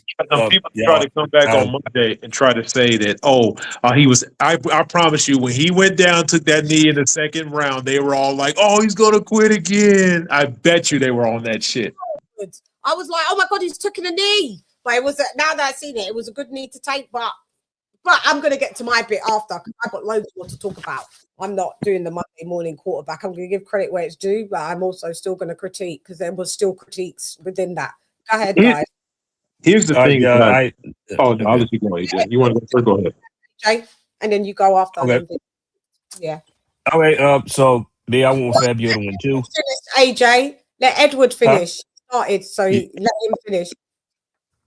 Edward let Edward finish. Go ahead, Eduardo. So here's my thing. Like I said, truly, this is a 50-50 fight. Nobody can act like they definitively knew who was going to win this fight. Let's be real. Now, like I said during the telecast at the time, that David Dubois is feast or damn famine. And him, when I pick him in a fight, I mean, literally, it's like when I picked him to beat AJ, and then when I picked him to lose against Usyk, I look at how he looks before the fight. I watch the little face-off thing. I look at how he's talking. I pay attention to his mannerism, because his thing is complete. It's not even about skill. It is all in this man's head. If he's prepared to go to war and he wants to go through it, he's going to go through it. If he wants to go have an early day at the beach, he's going to go do that too. And I had watched this before this fight, and like I said, I watched how Dubois was talking to him. He looked at him like, yo, this dude's gotten lucky. It was almost kind of like, to him, he felt like it was an insult. Like he felt like this guy's got a little bit of an easier path than me. It's time for me to show him what time it is. So I at that point, when I saw Dubois, how he was talking and his mannerism, even though he came in, everybody looked at him, he looked a little overweight. I was like, maybe it's a soak up punishment, which kind of turned out. But and I thought he was out of shape. Go ahead. Yeah. He came into this fight and he dealt with some adversity. I mean, he got clipped early. And then it's just like, yeah, clipped again. He took the knee, but it was a veteran move. Not to keep on. Yeah. Hello, we can't hear you. Hello? Can you hear me? Yeah, now we can. Yeah, I'm here. I'm sorry, man. So there's a couple places where I felt like Wardley should have did that. But this, like, at the end of the day, this is a classic fight. If you love boxing, if somebody wanted to get introduced to fighting, I would have showed them this fight, man. Because it was back and forth action, but it's just like at some point Dubois started absorbing those punches, and at Wardley's corner let him take way too much punishment. I just really don't like. You got to live another day. Like he was getting, there was towards the second part of the fight, he was taking so many shots. They could have ended this fight way earlier. Like it kind of sucks. But like I said, it was an awesome fight. So anybody that's trying to come in here later, trying to reinvent their opinion, Dubois, I still openly will tell you that Dubois quits, and because like I said, that's part of the famine part of him. He'll fucking go in there and just be like, "Yo, who's this cruiserweight?" and getting dropped, and his legs hurt, and Usyk, I know I'm supposed to hit you in the body, but my hands are too. I don't want to push him down. And then the next minute's like, "Oh, I'm knocking out everybody. I'm soaking up punch from Hrgovic. Oh, keep hitting me with shots, Hrgovic. I'm gonna mess your eyes up. Oh yeah, AJ, keep catching me with shots. I'm gonna keep coming forward. And oh, you dropped me, Wardley, but I'm getting up. It's just that's him." But Edward, sorry to cut you. I think that, and I said it on the stream, the energy that he chose, approaching the AJ fight was totally different with the Wardley fight. Which I found that like he looked at the AJ fight, it's like, I'm gonna wash you. It doesn't matter what you do, I'm going to beat you. Whereas the Wardley fight, he came in with a lot of nervous energy. Now they have come up and said it's because he was coming off a loss from Usyk. But I thought even in the lead up in the interviews and stuff that he was kind of rattled, he was annoyed, he was irked, and he didn't have the same confident energy. We saw that in the first round anyway. But go ahead, saw that in the first. Yeah, but the explanation in itself makes sense. He was coming off with how many wins in a row when he fought OJ? Like 3 wins. Was it 3 wins he had beat 2 or 3 wins, straight wins where he was dominant?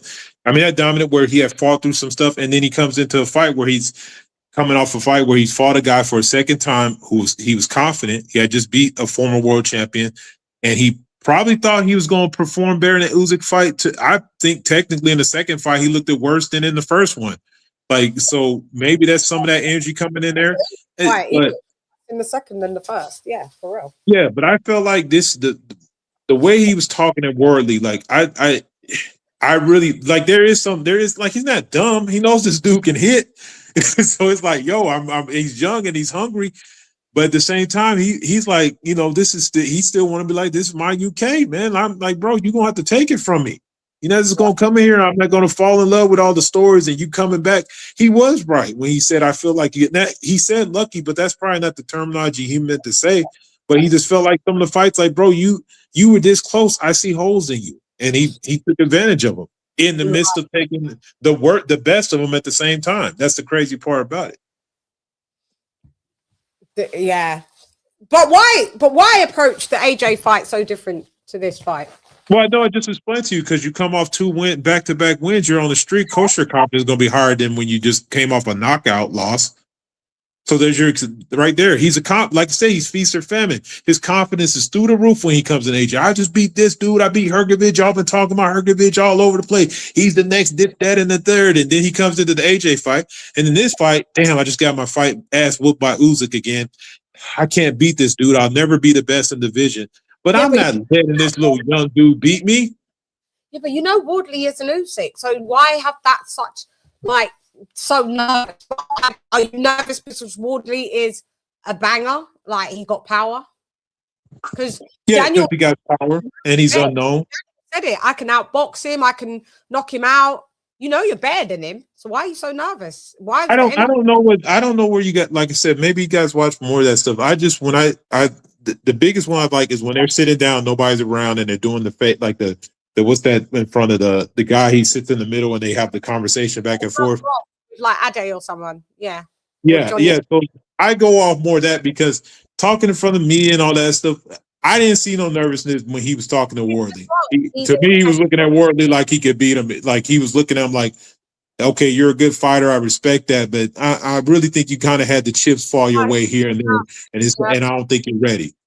He said he was nervous. He already came out straight after the fight. I was nervous. His dad. Okay, yeah, I understand. But you know, that doesn't necessarily mean that his confidence was like he didn't think he could win the fight. Mike Tyson used to say he was nervous in every fight. He was afraid and he was throwing up before a fight. Didn't mean that he didn't think he could win a fight. Yeah, you're right. Yeah, sorry. Yeah, I get what you mean now. Yeah, because he knew like you're not on my level, but yeah, there's just nerves of coming back in the game. I get it. Yeah, I get it. And but you can also think about it like, what does this fight mean? If he goes out there and lose, definitively world level, his career is over. You go back to the back of the line.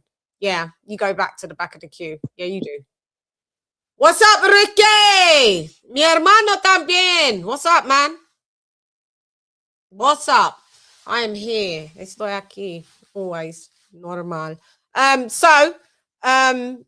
who wants to go next? Because that was unless you're finished. If you're not finished, you can anyone can just chop it up. Let's pass it around. AJ, get down. AJ and King of King at the same time. It's up to you lot if you lot want that back and forth like Aaliyah. Back, forth. No, do you think, AJ, man? I mean, I got it. Go ahead and get down.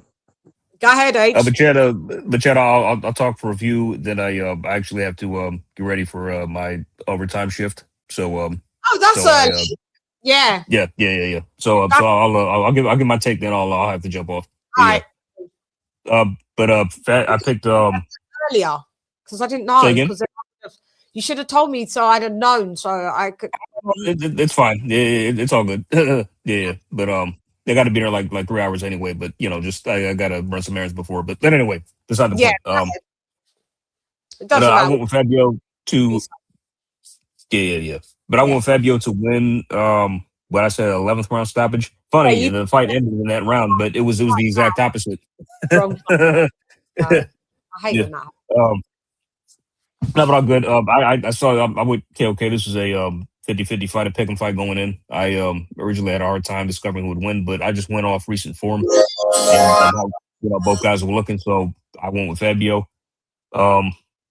And it's very strange. I mean, because I was. But the fight got off to an interesting start. Daniel got dropped, I think, within the first 20 to 30 seconds. 11. And I. Or 11, yeah. And I'm like, oh snaps, what the hell? I thought you when you first said that, because I thought you were kidding. I didn't believe you. Yeah, because you was like a minute behind, weren't you? Yeah, right. Yeah. My when I was watching, my feed was like, just hella behind. So I'm like, then I saw it, and I'm like, oh shit. Then he gets dropped. Then he gets dropped again. Then he gets dropped again in the third. Daniel takes a knee. Then I'm like, okay, well, it's just probably a matter of time before Fabio's probably really gonna get in. And like out of the first 4 rounds, I think Fabio won like 3 of them. Yeah, right. Yeah. Then I think you can. I think you can make a case for maybe Daniel winning the second because he kind of started to come on in that round. One, yeah. Yeah, a bit. Oh, maybe Daniel won the fourth. Fabio maybe won the fourth, but then after that, it was a clean sweep for Daniel. But go ahead. Yeah. Like by the fifth, Daniel had pretty much got the fight under control. Was just really taking it to Fabio. In the 6th, he got to him really bad, just beat him up, and it just became like just a sustained, torturous beating throughout the fight. And you just wonder, like, what the hell? When is this going to be stopped? And what the hell is keeping Fabio on his feet, man? No, the kids always say that. And it's just, and I'm surprised that it lasted for that long. In fact, like the fight went as long as it did, and Fabio lasted that long, and he just did not go down. I mean, he just went out. There was no quitting that guy at all. So that just speaks to his toughness. And but I just want to say, like, he was making very just crude mistakes, man. Just telegraph punches, overhands, no jabs, nothing to set up his other shots. And I think that just really speaks to maybe his lack of amateur background. It really just showed in his fight compared to Daniel, who is a seasoned fighter and somebody who does have an extensive amateur background. And it just contributed to just him eventually getting stopped, And shots, he was out of range. Yeah, just looking real sloppy as hell, man. It's like, what the hell? What is going on? Jesus, like, you're not gonna beat this guy like that. It's like, okay, jab with Daniel, like set up other shots, like move, just don't just put your hands up, head movement, whatever, just the basics or just the fundamentals or something. But yeah, it's But it was just really bad, man. He got stopped. It was unfortunate, but credit to Daniel, man. Props to him. He does it again. And I just think that Fabio is gonna have to take a lot of time off to just recuperate from a beating like that. So Sure. I think he should probably take the rest of the year off, Mm-hmm. and then look forward to probably coming back next year. But just props to Daniel. You can't wait to see what he does next, man. And shout out to Don Charles, who's like you said has just been very, very just and vocal. I mean, because one thing he needs to understand. It's like, just because somebody doesn't pick you, got to win. It's not out of like just malice or disrespect. You know what I'm saying? Thank you. It's nothing personal, my guy. You know what I'm saying? It's like you need to just calm down. Like seriously, and I still have kind of a gripe with him for all the stuff he said about Usyk leading up to the rematch. Charles was supposed to come on this show, and then he started to act a bit, and picked against Daniel. I believe it's that. Yeah. Because all the stuff he said about Usyk questioning his faith and his religion, that wasn't cool, man. You know what I'm saying? That wasn't right. So, I just based off that, I'm like, Usyk's gonna knock him out, which he did. Credit to him, he got him through this fight. And man, I like Daniel. He proves he's the wild card again, bro. Man, you know what I mean? Charles, because I've got Don Charles. His personal number. He gave it to me. I've spoken to him on there. He follows me on the gram. I follow him. I've got nothing but respect. I met him. He's one of the best people. When I met him, he invited me to come to his gym and have a go and do some stuff and that. Like so I'll reach out again. But he started to go. I don't know. It's just sometimes you pick against a fighter. Like I said, even when I met Daniel, he said stop talking shit about him. But Don Charles was still like, come to the farm, is that's where he calls it, and X, Y, Z. And then, other things, I guess, you do shows and then you talk about, you question the heart. But we're not being mean because I've said it. Daniel's a lovely lad. So's Fabio. I've had Fabio on the show when he was English champ. Like people know about me, man. My resume with these fighters is deep. Like, some people have only cottoned onto me now. I've had all these people on my channel from off rip. So I don't have any malice. I love Fabio Wardley. And I wasn't on a hype train with Fabio Wardley because he was only English champ. Nobody was interviewing him. Nobody was. Like, they weren't reaching out, interviewing. He started to step up. Then the interviews came. You know what I mean? So I said it. I like both fighters. So Don Charles, sometimes you need to, I know he's an emotional guy, but sometimes you need to, boxing is also fickle. Us as the boxing content creators, pundits, analysts, we get shit all day and twice on a Sunday. You guys, the trainers, get the shit like after a fight and then it dies down. We get trolled where we go, trolled in real, trolled online. It can get pretty dangerous sometimes for content creators. Some people have to hire security, because our face, but we don't know yours. So come on, sometimes it's you gotta just buck up and just be, it's all right, man. People pick against your fighter, it's cool. It doesn't, and you prove them wrong, it's cool. I've picked against fighters that are my friends. I've religiously picked quite a few times against Carlos Takam. I think I picked AJ to beat Usyk the second time. Maybe that was more. We did. Yeah. But maybe that was more wishful thinking that he'd learned from the first. But I've picked against fighters that are my friends. Like lots of fighters that are my friends. There's nothing wrong with that. And most of them don't take it to heart. Do you know what I mean? And yeah. So Don Charles is just, it's no big deal. Everybody loves you. Everybody thinks that you are fucking phenomenal of what you've done for Daniel Dubois. I can't give you any more plaudits than that I already have. I already tweeted trainer of the year. And when I met him, I was like, you need to be trainer of the year. And that was for beating my guy, AJ. So hello. I'm not biased. Hello, come on. Yeah. So I'm just here to analyze. I ain't here to, for agendas, narratives. I've got my favorite fighters. Yes, I do.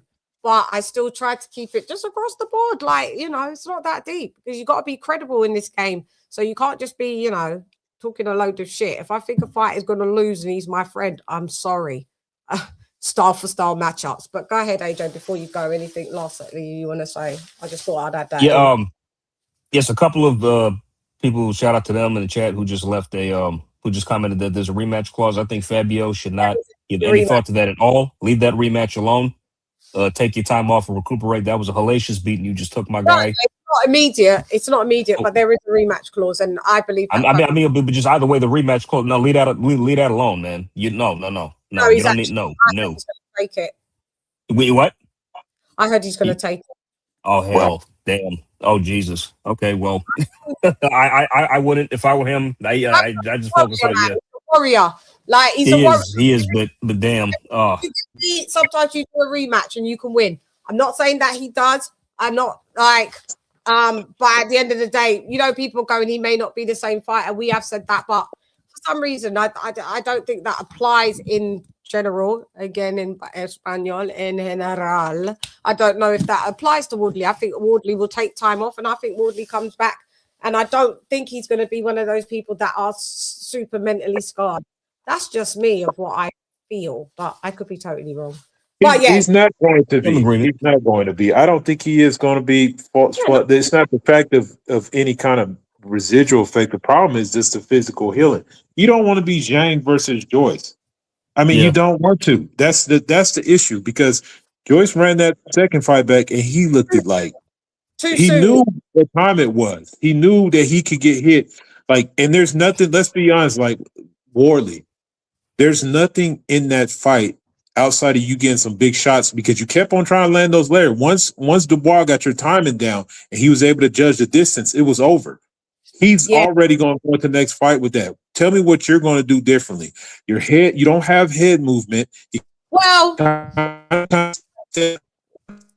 to have to change defensively. The hands robotic. Oh, I'm sorry. You're going to have to change something defensively.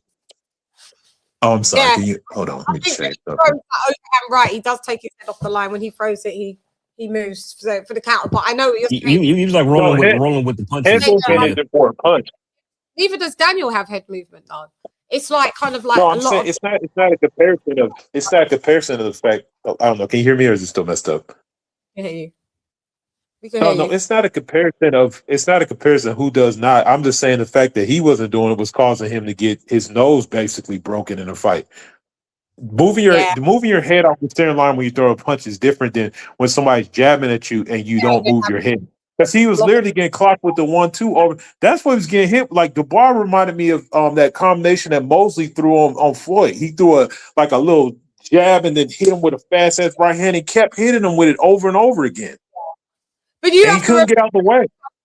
But remember the rematch. The reason why also Edward, AJ, and Viso is that why I don't think he's going to be mentally scarred, because remember what he did to Fraser Clark, and their rematch came around quite quick, and he fucked up Fraser Clark, and he's gone and seen Fraser Clark come back. Yeah, Fraser Clark's had a win and he's had losses, but he's seen Fraser Clark come back, and Fraser Clark was fucked up. So, you know, Fabio Wardley's going to want to be, you know, I'm not just going to be like done. These lot have done it. I done this to another fighter and they came back, so I got to show the same example.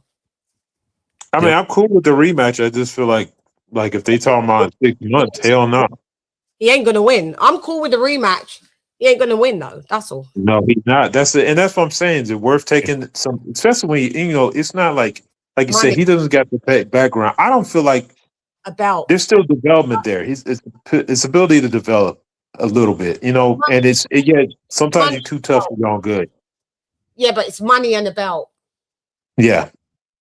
So that if it was not a title thingy and you've got fucked up the first time, right? You picked Daniel as a title defense, and next time it's just not for anything. I would say avoid it. But I mean, you may as well just fucking have a go. The second time you're going to get more money and you could be a champion again. And you never know, you may land a shot from the gods. That he does have that capability of doing that. So, you know, if they see you getting beat down, just throwing the motherfucking towel. Yep. I mean, because we've seen Fabio snatch a fight from the jaws of defeat like more than once. So but not from you know, Yeah, but who against who? no, Like that's what but that I'm matters. just, I know. But this is different. I mean, but this time, I'm Beating saying, but homeboy with no this time he hands couldn't like do that. that. This time he couldn't do that. You know. So yeah. Because the thing about this fight wasn't meant for that. It's bad if it, like the bar has this weird thing, but you're not gonna do that at elite levels. You're not gonna be snatching wins back from an elite level. He's not a puncher, but Hooney was confusing him and peppering him, and he was flustered with him, but he wasn't concussed or stuff like that. But has he gotten? I was saying to AJ at the beginning of the stream when we for the fight, I was like, Fabio does hit, but I mean Daniel hits. Does hit harder than Fabio. You did say that, and that proved to be the case. Yeah, he does. Yeah. He saw what he did. I mean, because even though like Fabio dropped Daniel twice, like Fabio took a lot more damage than Daniel did in hindsight. You know. Yeah, and this is why it's better just to get knocked clean out, like what Anthony just than sustaining that type of beat down, because getting knocked out and then you're just done is better than round after round. That's fucking 11 rounds.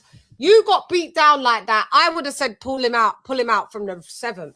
That's me. Yeah, you're right. Because look at AJ after that fight. If you look at AJ, okay, yeah, he dropped me, but he's still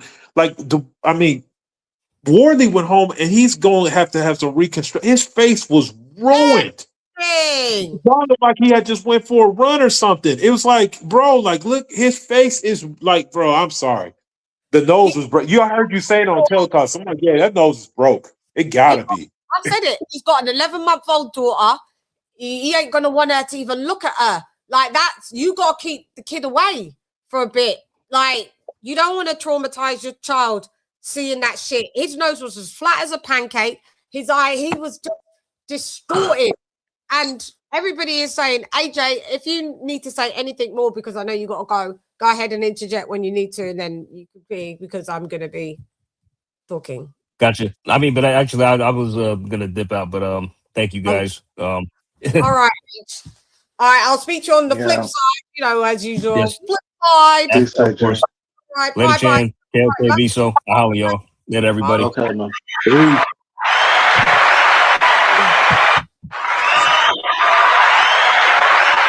AJ's left the building. Yeah. Go ahead, Viso. You go, because I probably yeah. This was a fight that I was just like you. I was very undecided until the fight night. You picked me on the spot, and I decided to pick Daniel because I did not trust Ben Davis's ability to clean up a certain fighter's habit. And to me, Wardley was a guy who was like in his early 30s. That is kind of 31, right? And at that stage, are you capable of making changes of like, which requires time, to build up muscle memory, to do certain things? And I just didn't believe it because he was a guy who was in love with his punching power. I look, Daniel Dubois is a more well-studied fighter. That's how I look at him. And Don Charles had this guy ready to go to war. And so when he knocked him down, that's when I felt, I feel like a fool now. Chann is a genius. He's going to knock him out. This is it. Yeah, but it was a glancing blow. It wasn't even flush. But that just speaks to his power. Like, even with a glancing shot, he's still going to put you down. Right. But that became the start of his habitual like punch mechanics where he just tries to load up on the right hand. And when you start winging shots like that and you miss, it's unrewarding. You're not landing on the opponent's flesh, and you're basically wasted all that energy. Yeah. And so, I kind of to refer to what Del Boy was saying, that look, he got knocked out, but he was winning the fight. And people were like amazed because people are they gravitate towards the guy that's landing the big shot, who's putting their opponents down, but they're not seeing the in between. There's nuances to the sport. Daniel was basically countering him, and taking away that right hand by stepping back. The half step back was a very, a crucial tool for him to avoid getting hit with those big punches. Right. And you just kept seeing Wardley swinging and missing, right? And add that to the fact that he tends to break his nose, right? And that compromises his breathing. And so when you're, having trouble breathing, it's going to take more stamina to try to suck in all that wind, right? Yeah, and you're swallowing blood. Right. And Chann, you told me that the added weight was a detriment to him, right? I still think it was. It wasn't. In fact, that was part of the reason why Fabio Wardley got tired, because he had to keep a 250-pound man off of him. And that requires more energy, more stamina that costs him. So all this play a part to the fact that he blows, his condition, he breaks down mid-fight. And I started to see that. Mira. Go ahead. But if Daniel came in at 242, 244, could he still not have done that? Would he still not have been stronger than Fabio Wardley? Probably not. I started to see him blow wind and then the 5th round. That's when it started to me, that's when it first started to break down. A lot of people said that this was the fight of the year. Okay, for the first 4 rounds, it was. But then from the 5th round forward, it wasn't. 247 pounds, and AJ was in his 250s, and he knocked him clean out. He is stronger than Fabio Wardley, whether he came in at 250 or 240 something. With AJ, he did not gas out at all. He didn't gas out at all. In this fight, I don't care what anybody said, he did. And the lean in and all of that was a way of him to have a break. He was tired. Mm-hmm. But I think that also costed Wardley. I think he had very trouble keeping him off him when he got that physical. He didn't need it to beat him. That's what I'm saying. Because he stopped Miller, who was 305 pounds at the time. Right. Mm-hmm. The dude's just strong regardless. Mm-hmm. Yeah. Right. Mm-hmm. Yeah, I'm just saying that all this played a part in Fabio Wardley breaking down mid-fight. Mm-hmm. The missed punches, the broken nose, the weight of Daniel was too much, for him to sustain. His fighting style to me is unsustainable, and it goes to show that Ben Davison, is only a guy that can get you so far, But I just don't understand why he couldn't beat Don Charles in terms of tactics. You know what I mean? I guess the fighter wasn't really break out of those habits, and he was unable to. And this is where he ended up, Chann. Mm-hmm. Look, that fight was not winnable. Even when he tried to fight him off, when he did call Daniel good at certain points, right? But he didn't pursue the fight because he knew he was tired. He couldn't give any more, and that's just going to risk it. Huh? Daniel was tired. Maybe he got a second win, but Daniel was tired. Because remember, you can say that. You can say that, Chann. But I think you know what it is. I think Daniel has a good chin, and I think people need to. Yeah, he walked. He ate a mean uppercut from Fabio Wardley, and he still landed a big right hand. And remember what I said? Do not trade with Daniel in the ropes. No. But that's how AJ got fucked up. Yeah, but we saw him eat like Ergovic's right hands. We know he's got a chin. Yeah. We seen him take. Well, he got rocked by an AJ shot and retreating backwards. Fabio Wardley's detriment was pulling out in straight lines. Yeah. Right, as well. He pull out in straight lines. It's just he just doesn't have the fundamentals to be able to. He doesn't. Be able to compete. He kept trying to land that right hand, and he ended up falling over his feet. Falling over his feet. And that's where you don't have time to recover and be in a defensive guard. Right. Daniel has you, and he can land that counter shot, and that's what he was able to do. Yeah. Out of range, really, Vise. He was just always out of range throwing them shots. And Daniel, like I said, people laugh, but Daniel's got one of the best fucking jabs in the division. Not only that, he's good at stepping back, stepping off the line. You know, that to me, that makes up for the fact that he doesn't move his head. But at least he moves his feet to reposition himself. Go and watch Daniel Dubois' jabs.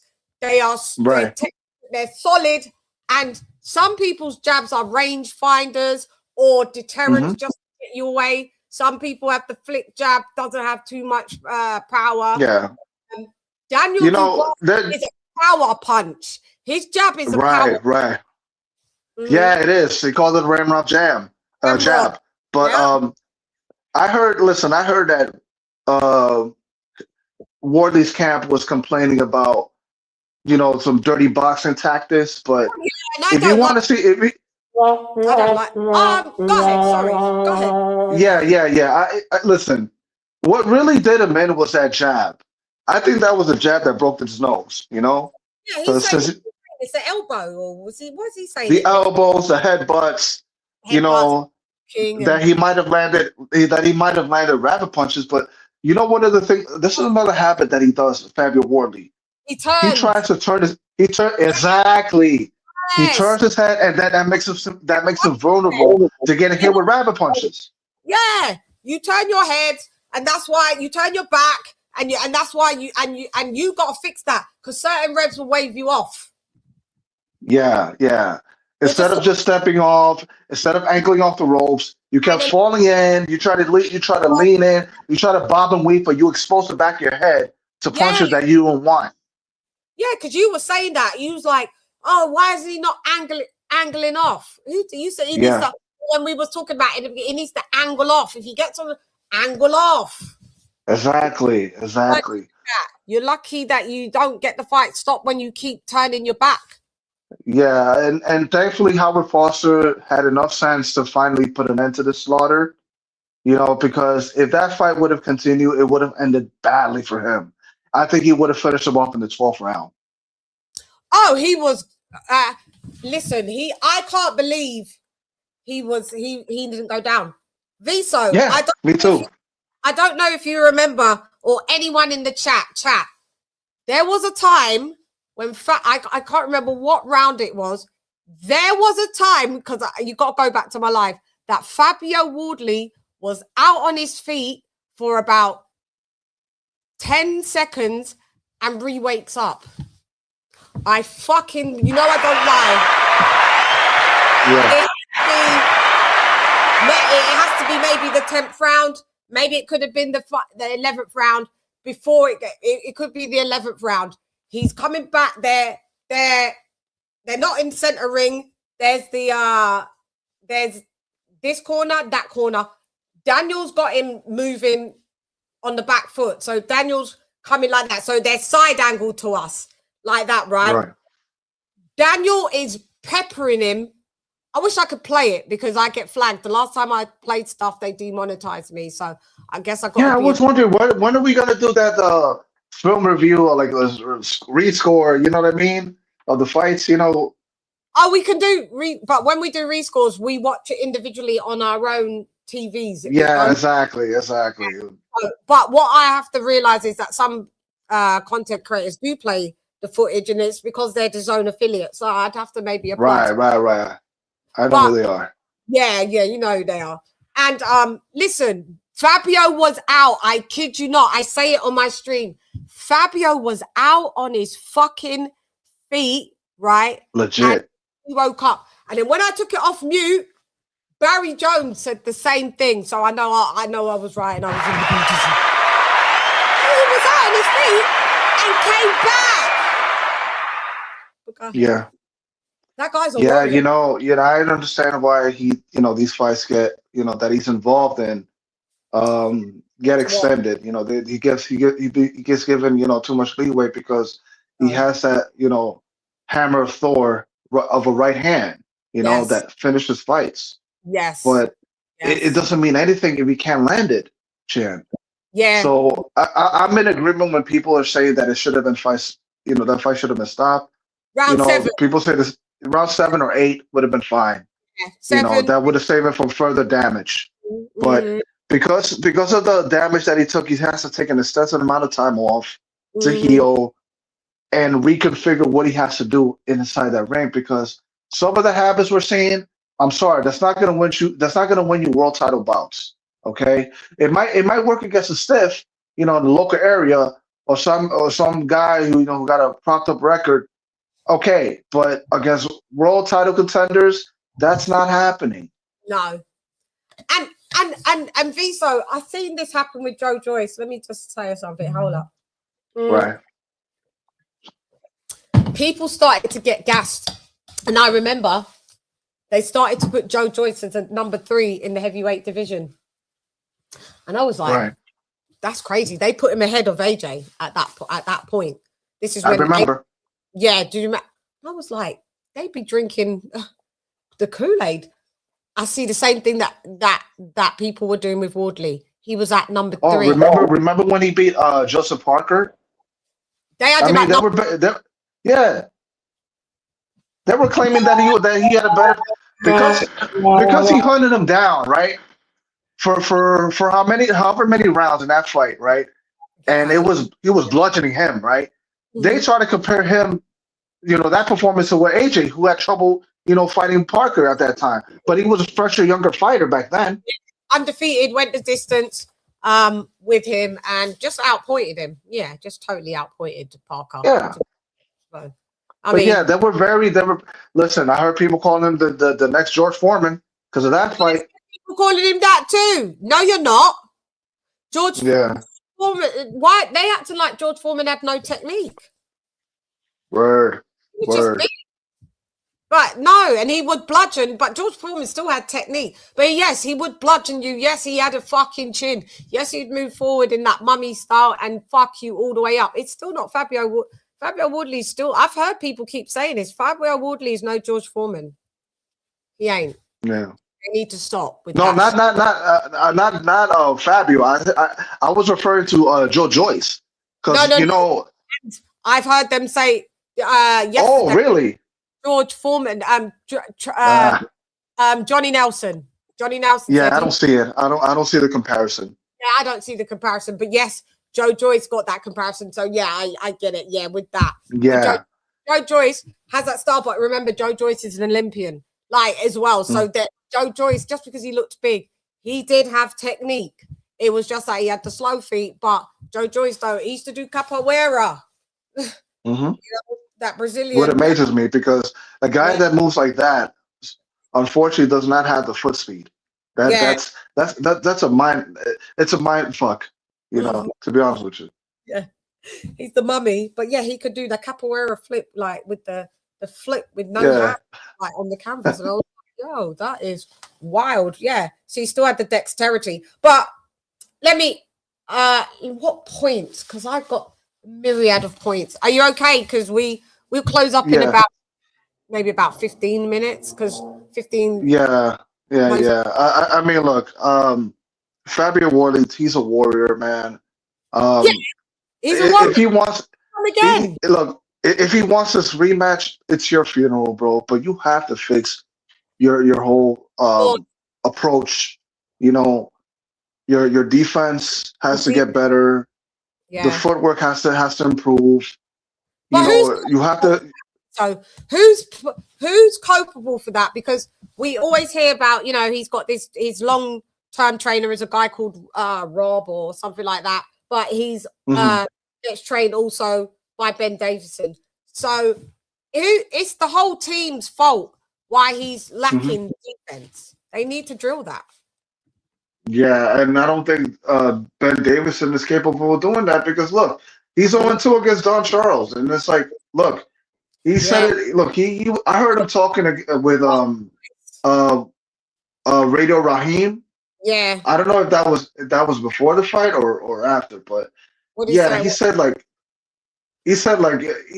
something along the lines of like, okay, what, like, I don't know, he has a thing against film study, right?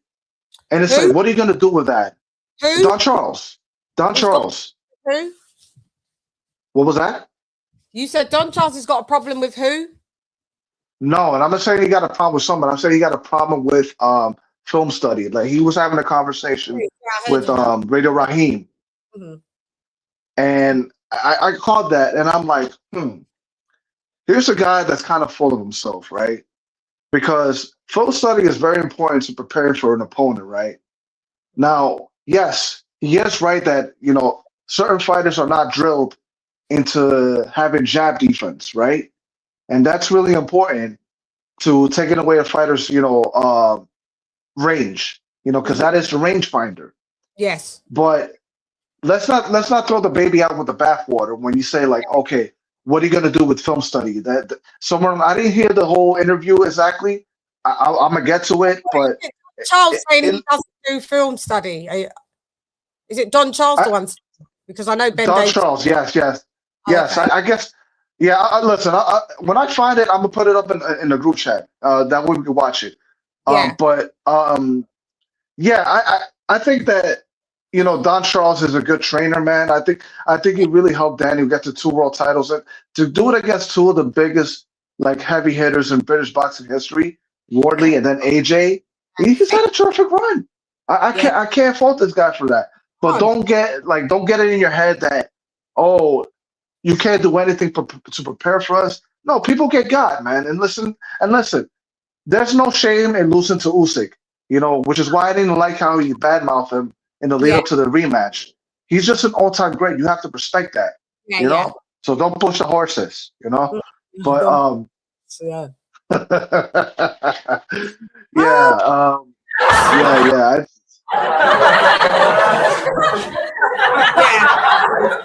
shout out to his team, man. I think they did a wonderful job with Daniel. I guess slapping him in the face really did, got him to focus on the fight. Because I was so frustrated with Daniel in the first 4 rounds. I was like, why are you not throwing? Why do you remember? I was going, he's tentative. He was like so nervous. He didn't want to throw. Oh, Chann, I bet you in the second knot that he suffered, right? When he took that knee, I bet people were calling, see, there you go. He's a quitter. Triple knee Dubois. But no, listen. That was actually smart of him to take that knee. Yeah, because if he would have just stood his ground, he probably would have been dead. Yeah, you would have been out the game. At the time, I was like, he's taking a knee. But let me just remind people we're at the weekly wrap up. Tell them, Visa, we're at the weekly wrap up. Shiggity, shiggity, work. Shiggity, shiggity. Shizzle.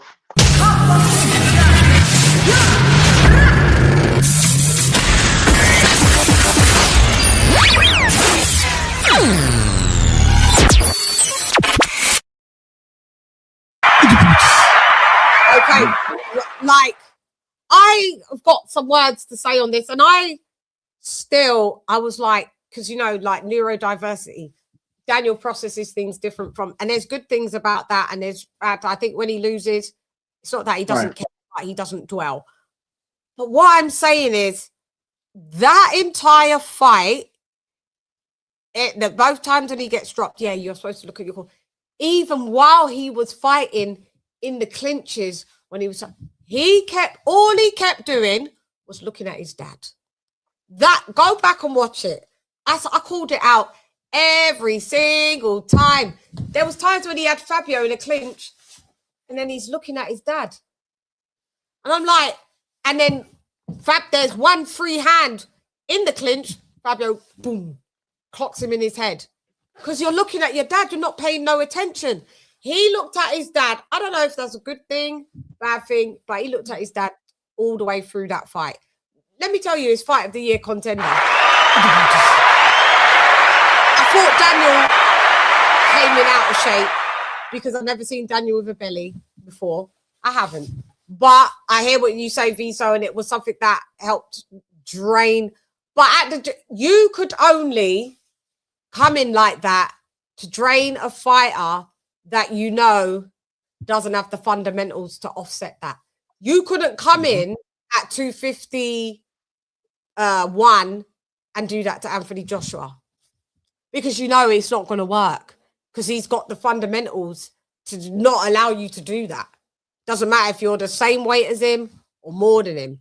He negated speed and cardio because he knew his opponent, although his opponent hits hard, his opponent ain't on levels. Daniel Dubois, I guarantee you, whatever the next fight is, he's going back into the 240s in the Buddhism. He could do that with Fabio. He could do that with Fabio. Why he never do it with Miller? It's 333 pounds and Daniel still stayed in the 240s. Because with Miller, you're not going to lean. It doesn't really matter. You're just going to pepper him with shots, punch, punch, punch. And that's it. You can be agile against a fat whale. But with a Fabio Wardley, you negated speed and fundamentals because Daniel didn't show a lot of fundamentals in that fight. He's more fundamentally than that. He only went in with one body shot. He was basically headhunting the whole way. When all he had to do, like when he was fighting Usyk, there were shots to the body. He mixes up the levels. This time, you see him with AJ. He mixed up the levels. There was hooks. There was, you know, it was more of a brawl, a good brawl, but a brawl nonetheless. This fight, they were brawling. He brawled because Fabio Wardley is a brawler. You know, most boxers, you know the saying, box the brawler, brawl the boxer. Yeah. Daniel really could have did that whole fight without really getting touched too much. Because if he would have went back to his Olympian, if that was, say, Anthony Joshua or who else is a boxer puncher? Tell me who else is even a Joseph Parker. Yes, he did it the wrong way.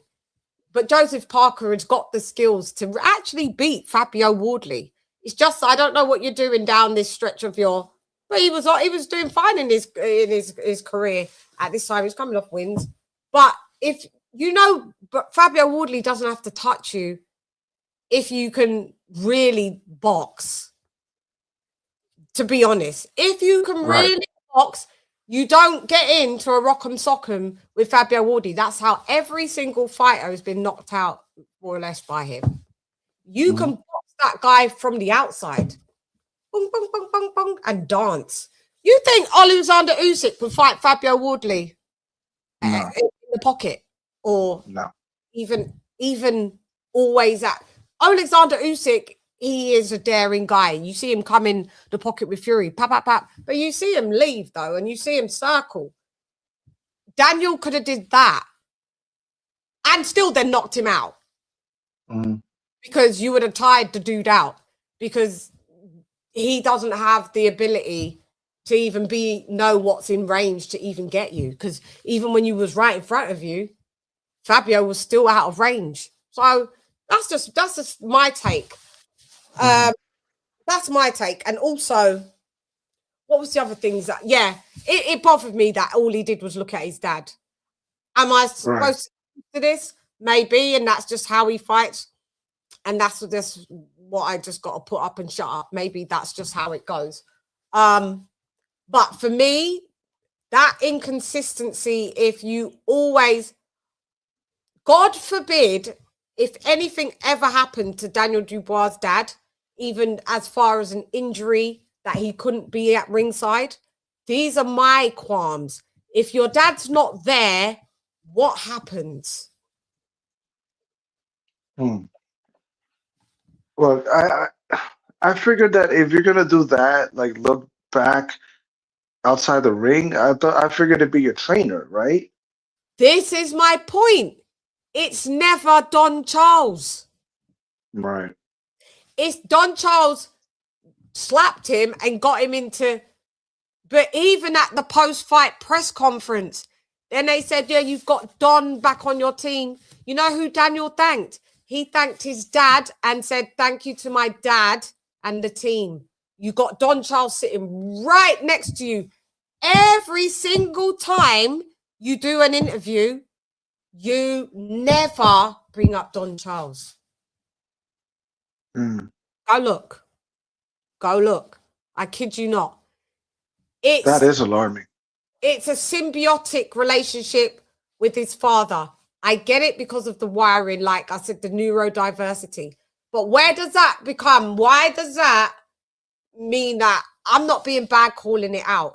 To me, watching that fight, it was a problem. It was still fight of the year, but I called it out in raw, real time. So I'm not going to be Monday morning or Tuesday now quarterbacking off of the Monday quarterback, right? And trying to change up my issues still stand. Why everyone's going, hurrah, it is hurrah. He's like his dad is still putting the battery on his back. Yes. Point blank, period. That's why his dad, that's why I saw it in the fight. After I implore everybody, let me see in the chat. He started giving Don, iffy. No, the only time he gave Don Charles one big up was when they said, oh, you've brought him back the first time, you know, when it's all fresh that he brought him back. Daniel said, yeah, because it sounded pretty rehearsed to me. It was because it was the best thing to have Don Charles back, and that was it. Off of his own recourse. No, he doesn't. Don Charles was sitting right next to him in the post-fight. He didn't.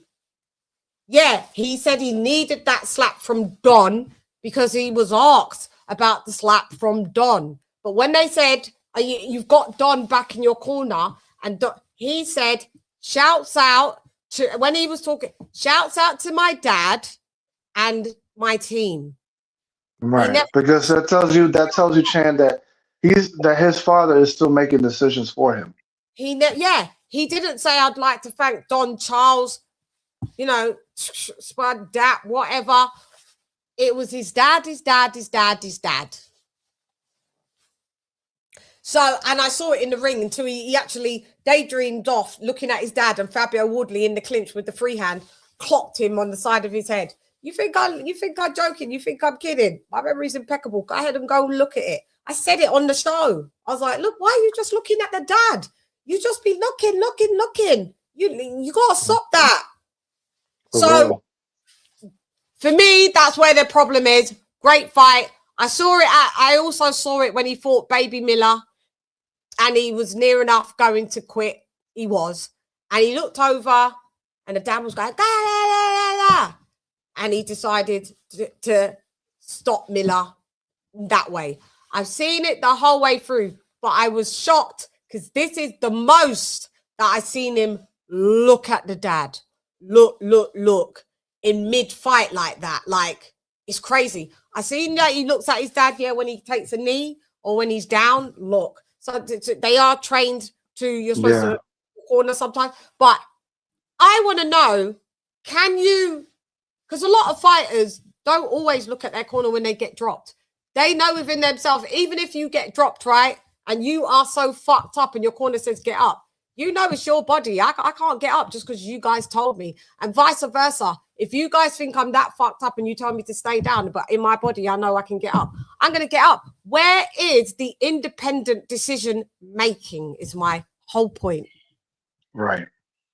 And for me, that's a problem. So everybody want to say, oh, you're being this and you're being that. You guys go play Monday morning quarterback, Tuesday, the whole fucking quarterback. Go do Super Bowl for all I care. Yeah, I'm standing on my point that it's a great win, but there's a lot of leaning on the dad. And it made it look like there was space for Don Charles, but it really is there. That's just my point. That's all. Yeah. Because your dad can't really get up on the apron and slap you because it wouldn't look good, even though that's your dad. So it looks better. How do we not know that the dad said, just slap him in his face? Because that's what I do at home. Yeah. You know, there was something like that with Oscar de la Hoya and his dad, that he would just be shouting from the crowd, you know, because he's like, he's kind of like a helicopter dad, you know, he wants to look out for his son, but it's like, it's too much sometimes, man. Yeah, you're imposing. Roy Jones Jr.'s dad was actually his trainer, Roy Jones Jr. Senior, and then he got rid of him. Sometimes it's just imposing. It's imposing. And I'm not saying if that's what Daniel needs as a neurodiverse person, that he needs to have his dad on side. But can you ever just not give John Charles the credit? And John Charles will probably come out and counter everything, not directly, but indirectly that I said. And he's like, that's just the way it works, because I've heard him say that. And it's cool. But it would be, I always feel very awkward when it's these post-fight presses and this guy brings you to world level, world championship twice, sitting next to you, you can't say thanks to him. I was watching it and it's just like, oh God, I feel, you're like that. I feel embarrassed. Yeah. Third I get it. Yeah, I was embarrassed. I was like, oh God, that's a problem, guys. Yeah. So that's all I'm saying. The win was great. But it put things in context. How you had to get that win for me was wild. That's all I'm saying. But shouts out.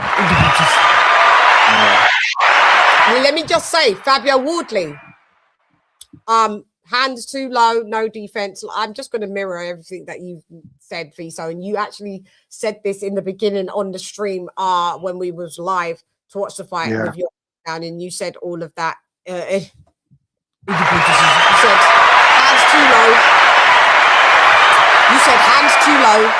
hands too low. It's going to be a problem. And you said if he goes like that, it basically it's not going to fare well for Wardley. Yes, you said it. That's what I said. It doesn't matter that you didn't get the round. You actually stilled the breakdown. It was the thing that was muy importante. See, so thanks. Yeah, it was a great breakdown. I had fun breaking that down with you, and everything you said is true, and it sticks. And does he win the rematch? Because we did say on the night, all of those things that you said, we got to see if they're fixed tonight. Yes. Yeah. And all habits die hard. And we didn't see them fixed. No, we didn't see no fixes. So I think Ben Davison, if he does go for the rematch, I don't think Ben Davison should be training him, unfortunately. Saying that, I don't want to be one of those fight fans that only when the trainer's doing good we praise, and then as soon as they get something wrong, we're like on their ass. Pause. Like I don't want to be like one of them, because I do believe that Ben Davison is a decent trainer. But he's one of the young trainers at 32. He's made mistakes. Unfortunately, though, all mistakes are going to be detrimental to a fighter's health. Do we just not give him some kind of chance? We all admit he should have thrown in that towel. I can see that he thinks that from the other fights that he did, he threw in a towel, he got desecrated. Another fight, he didn't throw in a towel, he got desecrated. Like, he thought Fabio could pull it out the bag. But we was watching that, and I at some points, V's, I felt sick. I was like, this is hard to watch. Him pummel. I'm right there with you. I was literally looking down on the floor, watching the fight, and it's like, yo, this is my guilty pleasure. Yeah. I felt guilty that I liked the sport when I was watching that. I was like, Chann, what type of because I was entertained. Even past the 5th round. Like the way he was just, enduring this punishment and he still stood up, that to me is endearing to a fighter, when they never give up, and that's cool for the fans, but to big up the fighter, but long term it's not going to benefit them. But why is it cool for us? I started to question myself. I swear to God, I thought, this is brutal. This is nasty. You shouldn't like this. You shouldn't enjoy that. And I was very conflicted where I didn't enjoy it, but I enjoyed it. I didn't enjoy it. I know it's an oxymoron, guys. I didn't enjoy it because I was too much questioning myself, like, fuck, man. You shouldn't like, what type of person are you to like this type of shit? Right. That's where I because like when I hear people that, okay, when I hear people like enthusiastically say, I love boxing, I'm either thinking you're a casual or that you're a psychopath.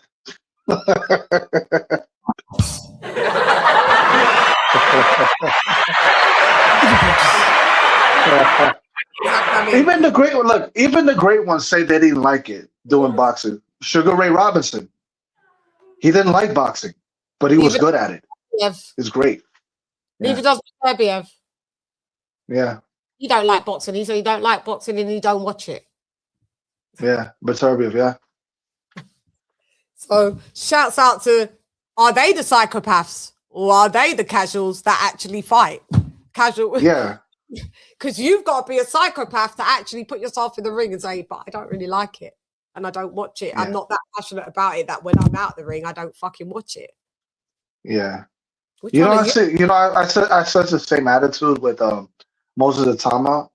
And since since I bring him up, who do you think is going to win between him and Daniel Dubois?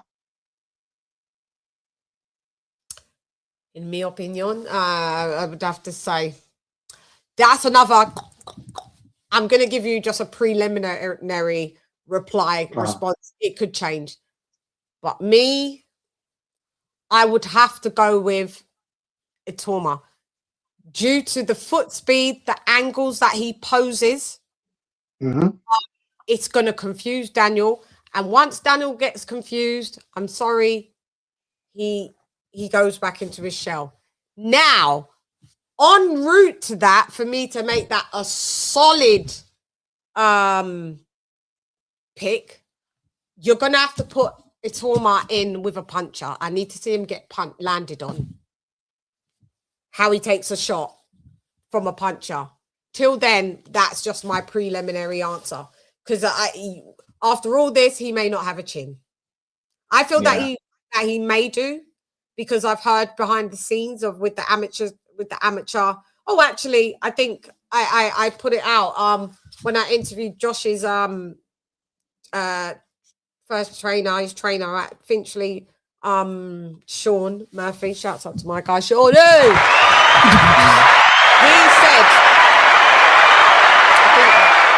I think he said he does got a chin, but in the amateurs he wasn't really a massive puncher. I just think, but I'm conflicted with that because we've heard people say that when he was a school kid and he came in and sparred, he was doing the damn thing. But maybe they just meant that. Maybe it's both. I don't know. But I have heard he's got a chin.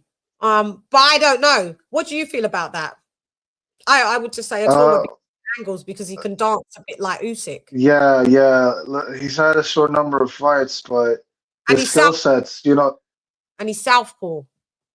Yeah, that could be a problem for Danny. Dan said yesterday Daniel doesn't do well with southpaws, so they would hope not to fight Usyk in a trilogy. He just doesn't do well. I just don't think it's not going to work out. Usyk is the most well-prepared fighter I've seen. And Itoma could be the next guy of that. So yeah, he's putting on the weight now as well, though. But he can dance, he can hit hard. I just don't think Daniel will do well with Itoma. But I could be wrong. What do you think? You know what? Look, I think Daniel has a puncher's chance. Of course, he could definitely get inside and try to mess things up for him. Really, really smother his work, and create space by pushing him back and throwing combos as well. I think I favor him more on the inside than I do Itama, because mid-range to long distance, Itama is just amazing. He knows how to control the distance. He knows how to move his speed. He knows what punches to throw when he's from a certain angle. Look. Daniel has a chance. Which is why it was extraordinary to see him throw that short uppercut against Franklin. That he knocked him out. It was stupendous. The way he just caught him and then he had a delayed reaction and just fell down. Incredible. But Itama, when he knocked out Franklin, you remember that? Yeah, and the delayed reaction. Yes. Yeah. That is incredible. But look, I sometimes I give a chance to the fighter that's more physical, that is willing to drain their opponent's stamina, the reserves. And Daniel was quite capable of doing that. Now, you said it before. Now you said it before. The added weight doesn't do him any favors. It slows him down, right? So yeah, he might just end up doing that for the sake of trying to drain his opponent. But because Itama has faster feet, he's more athletic. that could be a problem, you know, because he hits really hard just as much as Daniel. Yeah. So I'm with you. I'm with you, Chann. I'm leaning more towards Atama, you know? Yeah. Just the angles. Can Daniel do it? Sure. But the angles, man, he's very quick. That hand speed, Daniel's hand speed isn't as quick as Atama. It's just not. It's just not. Yeah. And Atama's ring IQ is better than Daniel's. Even at a young age, better than him. It's better than him. Yeah. Now, could be wrong. Yeah. Let me see. Atama en route. Let me see when he gets chin checked, what happens? Because if he gets chin checked by someone that maybe not even the biggest of punchers, maybe a mid down the line, you know, then and I see his legs stiffen up and that, then I'm gonna I'm sure that conversation will be talked about more and more in next year. But he's got a fight lined up this August, I believe. Yeah, and everyone's mentioning Caballero. So who you guys saying Caballero to fight that Dubois? I don't fight Itoma next because Frank, you've got them two in your stable. Itoma could be a champ. So let's get him to be a champ. You got Daniel as a champ. Hopefully Daniel stays a champ. Then you could do a reunification. Be a massive fight. There's no point getting one beat because Itoma beats Dan, that's done. And if Dan beats Itoma, that's done for a minute for the young lad. So the lad's nearly. He's at number one in one of the sanctioning bodies. Let's just get him a belt because he's going to get a belt. Yeah. Then you two can do unification. As young as he is, as little his record is, his skill set shows how precocious he is. Like he's wise beyond his years. He's very mature. He's mature when you speak to him. He's mature. He has a maturity in how he fights. His ring IQ is like crazy. Like for someone who was 18, 19, 20, and now 21. Come on. Yeah, I mean, if you're good enough, I said this. You know, look, some fighters want to take the path of least resistance when it comes to this stuff. But if you're good, if you're good enough, you're ready enough. Right. That's what I believe now. That's what I believe. So Daniel with Caballero.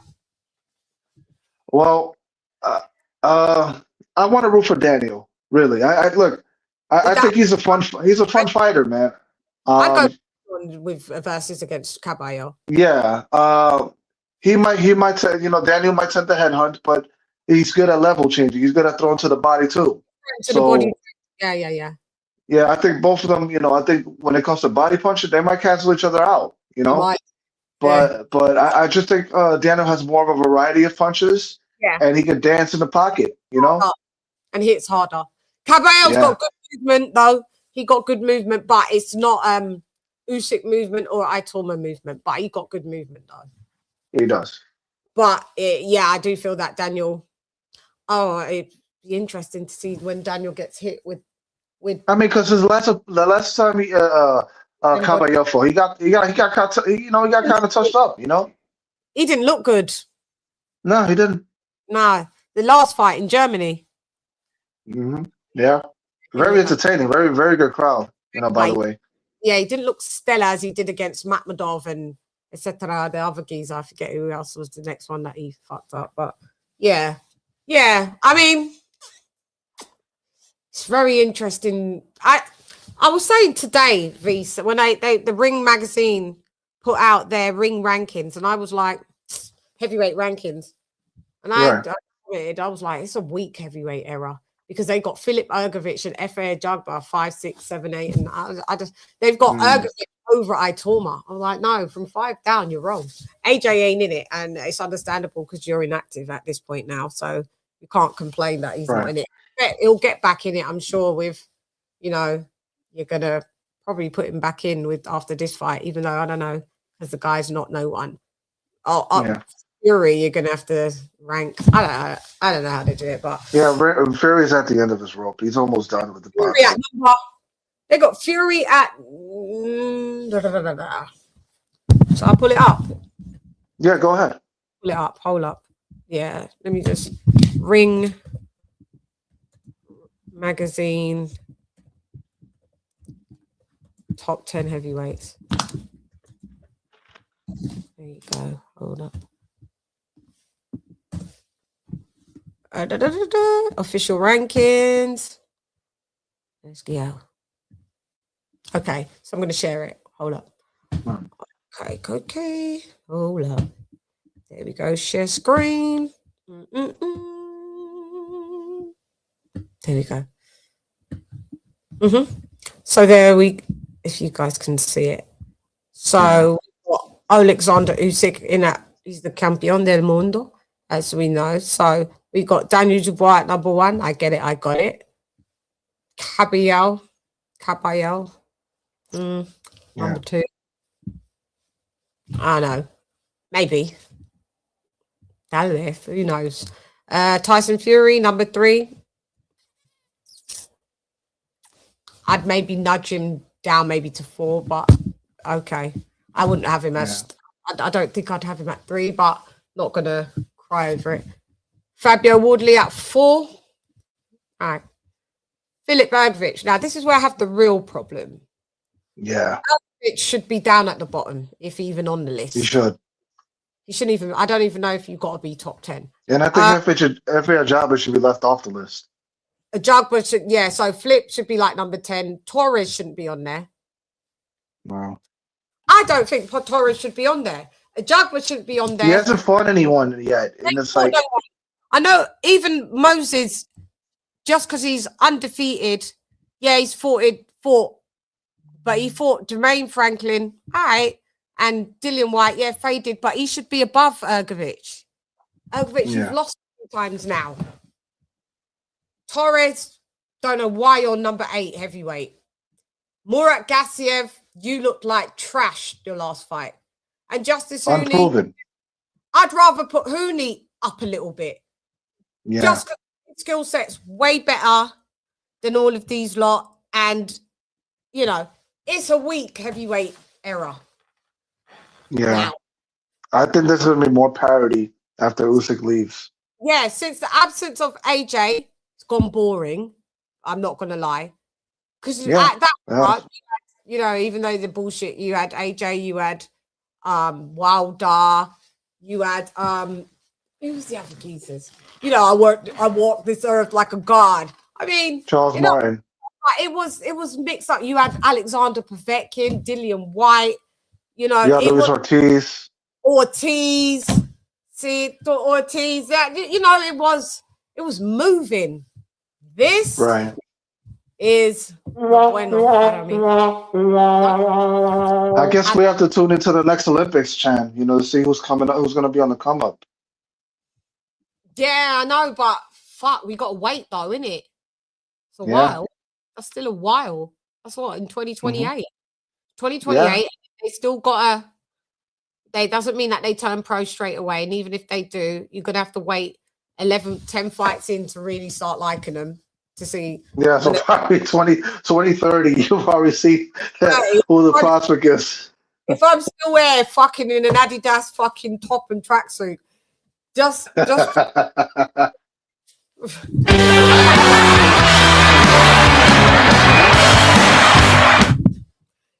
know, if I mean, maybe I am going to be here 2030 because I think I'll always have a YouTube channel, but I think I'll. Hopefully doing it coinciding with other stuff. But you know what I mean? Like, fuck. I'll be old as fuck. I'll feel old as fuck. I mean, like, yeah, coming in like, hey guys, it's a Buddhism. You're like, it just fucking hell. A little raspiness in your voice, you know, like. I know, fucking hell, yeah. Gracefully. I don't know how to do that, but.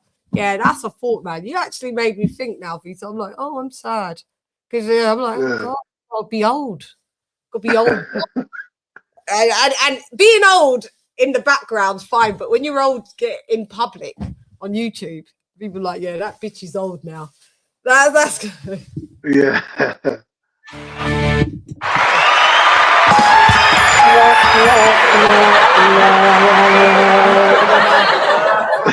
Gonna be using them filters. Yeah, that's where I'll be like, get me a fucking filter for this fucking laptop or fucking camera. Because man, it goes Oh man, there. But such is life. At least you'd be alive as long as you're alive. And there's Zhang Usyk roundup champion. Itoma.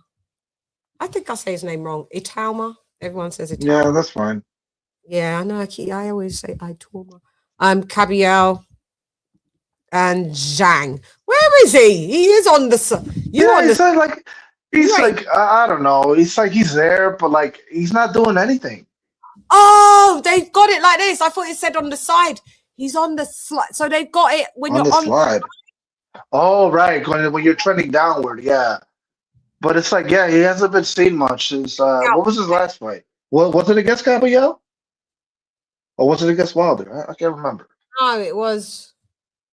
I think it was Gabriel. Did he fight Gabriel and get stopped? Yeah. I think it was. Was it last year? Before that, the year before. That was 2020. Was it 2025? Yeah, 2025. Yeah, because I know the year before he fought Wilder. Wilder 24, and then Caballero. Yeah, 25. Yeah, he's moving slowly. He's like at that age, he's like your options are limited, but like if we're not gonna see you, then you're gonna be on the slide. Already. Yeah. Listen, Chann, I gotta go. I know it's already 12 in your neck of the woods, but like, I gotta get to work and just do my thing here. John, Shea Mosley, real quick, Junior. You can do that too. Oh, right. Shane Mosley. Yeah, Shane Mosley Jr., man. I saw his fight against Bohachuk, and he really put it on him. Like he took no prisoners with that guy, and a guy like that, like he comes ready to fight. Bohachuk, but he can't be taking no punishment like that. Especially when he got touched up by Brandon Adams. Rematch. I know Bohachuk is a 154-pounder. So he had to move up to 160. And Shea Mosley Jr., shouts out to him. He hits hella hard. Yeah. Good win. And I never knew that the fight was even on. Like, I saw no promo for that whole entire card. But that's Zuffa. Yeah, but that's Zuffa. But good win. I just wanted your take on that, 8V. So get to work and I will do the rest and then I'll close up. Thank you so much, hermano. Mwah. Thank you, Chann. Peace and blessings. Bendiciones para ti también, siempre. Peace out, Dr. Yeah. So, guys, I mean, the Shea Mosley Jr., I spoke to him and I gave him his congratulations. I want to give him his congratulations. And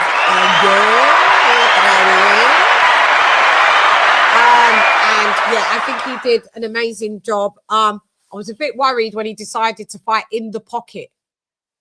With Bohachuk, but Bohachuk had nothing. He had nada, but because he had no snap on the shots.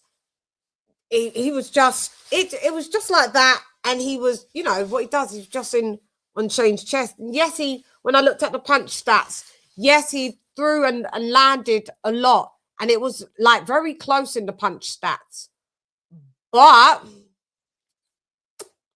But ultimately, at 160, I don't know where you're going to go because Zuffa takes away and has taken away all of the junior weights. So there's no junior middle. There's no 154, So he's forced to be at 160 and he's too small, in my opinion. Shea Mosley Jr. has fought as high as 168. He fought Danny Jacobs at 68. He fought prior to Danny Jacobs. I think he fought. Did he fight Gabe Rosado at 60 or 68?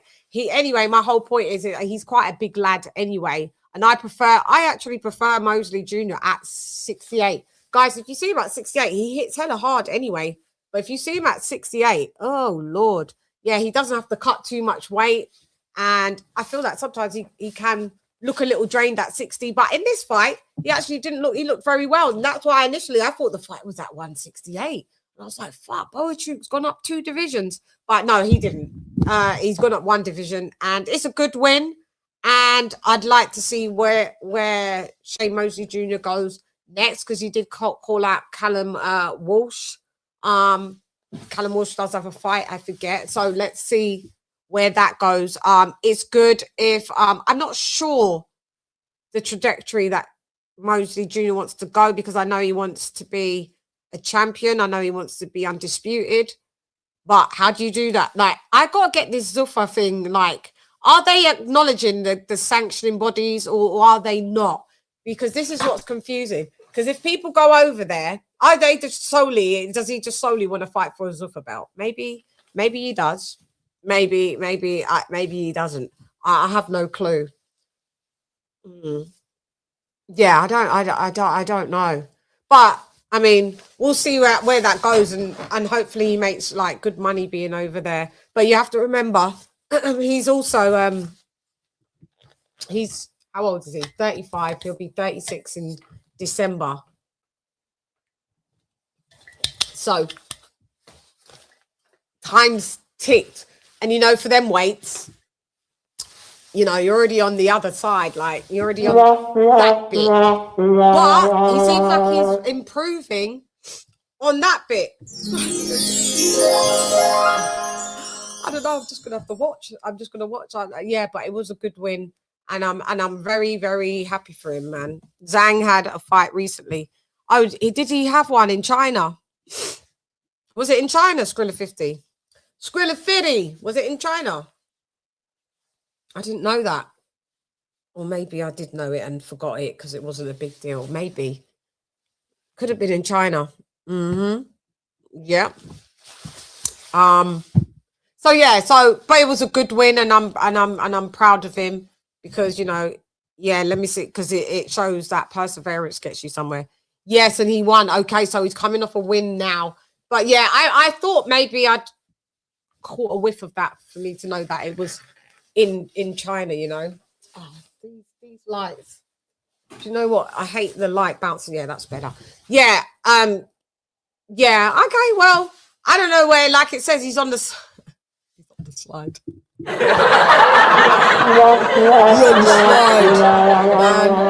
ain't even played no fucking nothing, man. Like, yeah.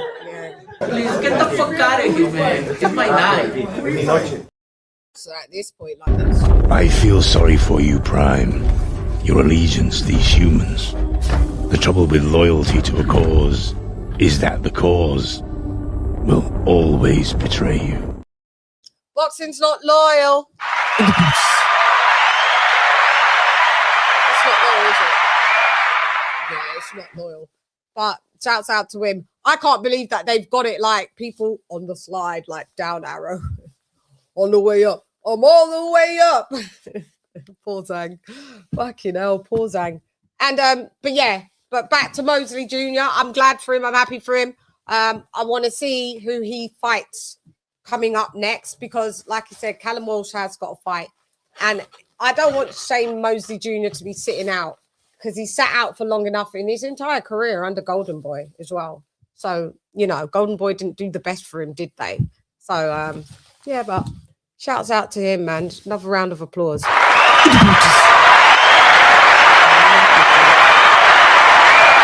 Hard work and perseverance.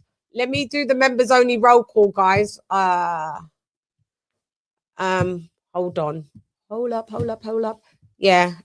And you know, my lovely members. You lot tell me when do you want a members only live? Hit me and tell me when you want a members only live. Hit it in my comments in YouTube. And I will write everyone's day, time, whatever. Tell me. You guys dictate the members live because you guys, thank you very much. You know, subscribe to me every month. And Lisa Bales, as you can see, she's got them all down there on the side. Cash App. You could super chat. You could join Discord, which is free. There's Hassan. I need to get him on for the thingamajig for MMA. News because there was a good MMA fight on Saturday. But what I'll do is I'll get in with Hassan separately. But it's funny because I got this kind of like this analytical breakdown, and it literally told me that it didn't like that YouTube didn't like that I was doing MMA, and it was confusing my subscribers, and so they would put me on a kind of not on the great algorithm and black it out kind of thing. So, yeah, and I don't think a lot of you are MMA fans because when I did put it out, Am I frozen? Okay. You guys can hear me though. I hate when it does that. You just come off the fucking... Hold up. Let me just go back on. Now I should stop freezing. It freezes. It's so dumb when you go onto another page. But, I mean, it should... Am I still frozen? Let me know. Am I still frozen? Am I still frozen when your heart's not open? Am I still frozen, guys? Can you not hear me? Oh, okay. On my TV, I am. How long was that? Fucking hell, but the TV's got a delay. Why is it doing that? When you go to another page, I freeze. So, like, for instance, I'm going to freeze doing the members-only roll call. It's just dumb. StreamYard has gone so trash at the minute. It's crazy. On my screen, I'm frozen on there. Why am I still frozen on there then? On my phone, I'm not. Maybe it's just my TV. But I was frozen though, wasn't I? Yeah, it's crazy. I was frozen though, wasn't I? Anyway, so it might just be my TV, but fuck it. I need to shout out my members. You lot just give me the times when you want to have a members only live. I'm gonna do I'm gonna do member. Look, I'm glitching on my TV. I'll do member only live, you know, once a month for y'all.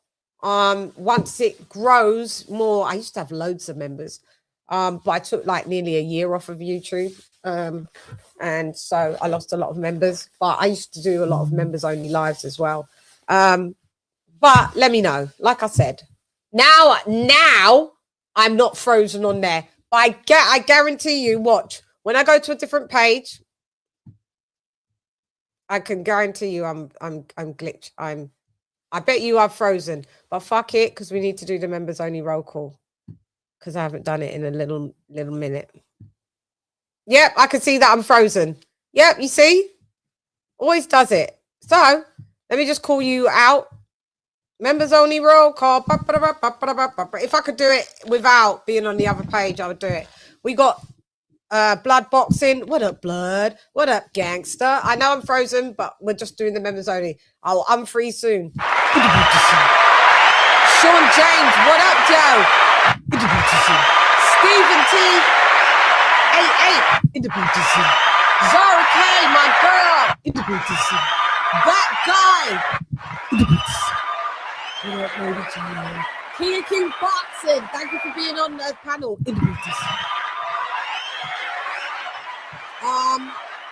Emblem. Donovan Doobie.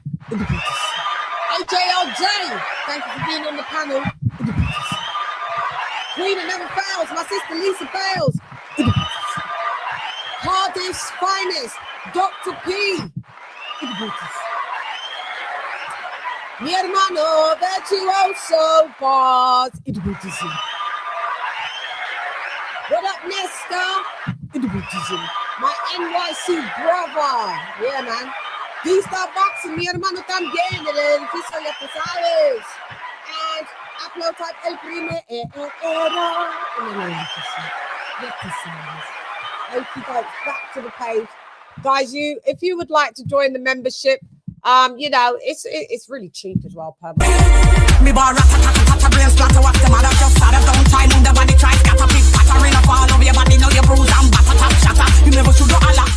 That's right. It's literally a couple of dollars a month. And Dan, you're late, man. We're signing out now, man. Dan, we signing out. Daniel Agnew, we going. But guys, you have been amazing. You know I'm here to tell the truth, the whole truth. Do you guys want some guests on the show? I know. I go. Do you know what? I'm going to get my guy Karloff Takam. We've been back and forth. I want you to look at fighters that he fought Anthony Joshua as well. He fought Matt Madov. He's been robbed a lot though. My guy Tarlos has got robbed a hell of a lot. Sorry. Hair everywhere, a hell of a lot, and yeah. But you know what? Carlos is is a consummate professional. He keeps himself in hella shape. So he does want some fights, and I think he should get some fights. Why aren't these fighters picking people like, you know why? Because Carlos Takam, like I keep saying, remember him, he is a hard night at the office. Carlos, hard night at the office, guys. But shouts out to him though. I love my Carlos Takam. I do.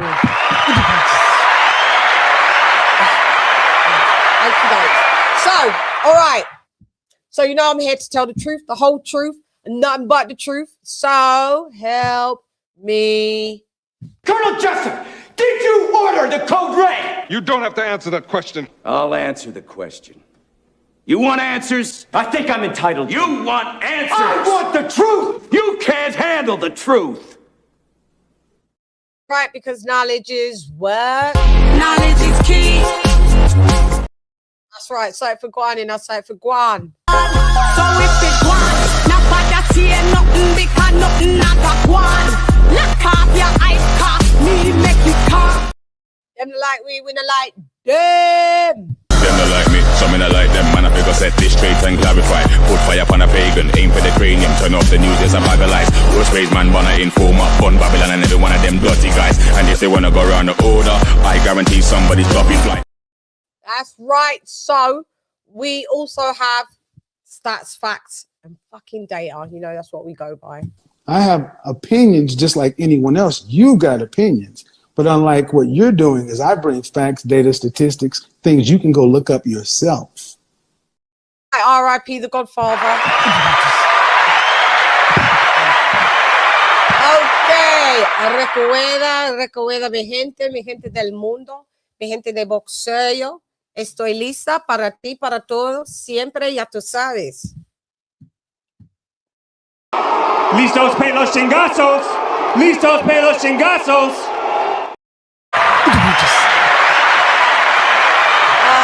I am that bitch. Always been that bitch. Always will be that bitch. I signed up and I got the J-O-B. Nobody's going to sing to me about you about to lose your job. You about to lose your job because you're beating me. And do you remember that girl? Oh my God. Nobody's going to say that to me because I am, guess why? I'm the female Svengali. It's tight, you suck at life, you don't want a round three. Worship the queen and your mic to pass. Keep it real, these chicks couldn't wipe my anyway, now let's go get Bulgari. I am the ultimate Bengali. These chickens can't even spell that. You hoes bugging, repel that. Yes, I tell you, it's sister. Yeah, shouts out to, oh God, I know she's doing a mega run. Bring AJ on before and after his fight. He's cool. He's in camp after this fight, guys, and we'll bring him on. I already got you. You don't have to ask. Let's go, baby! Let's go!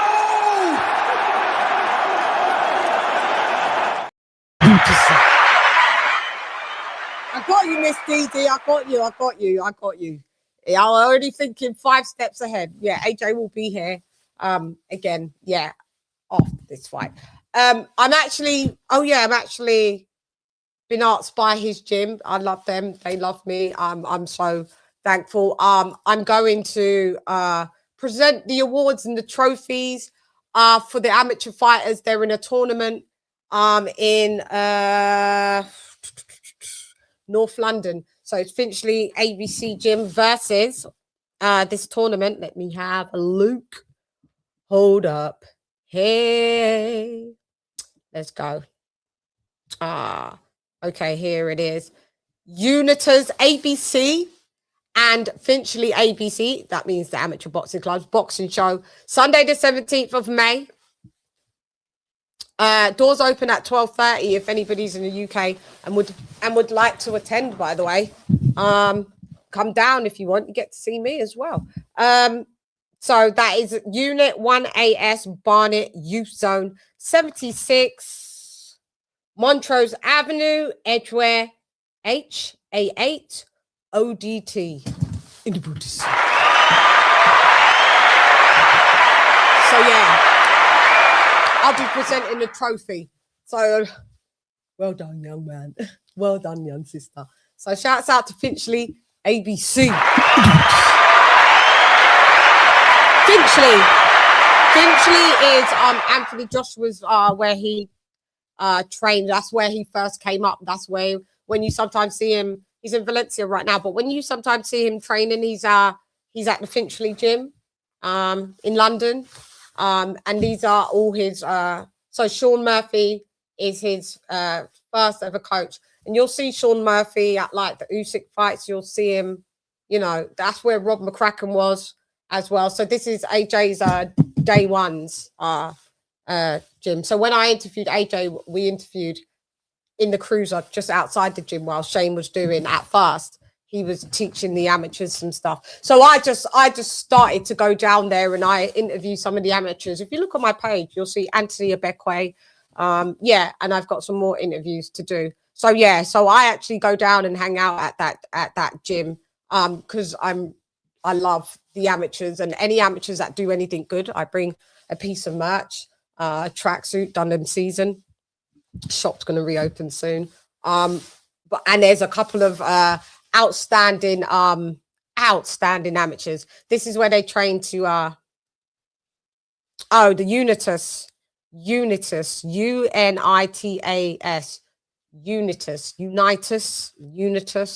maybe Unitas, I think.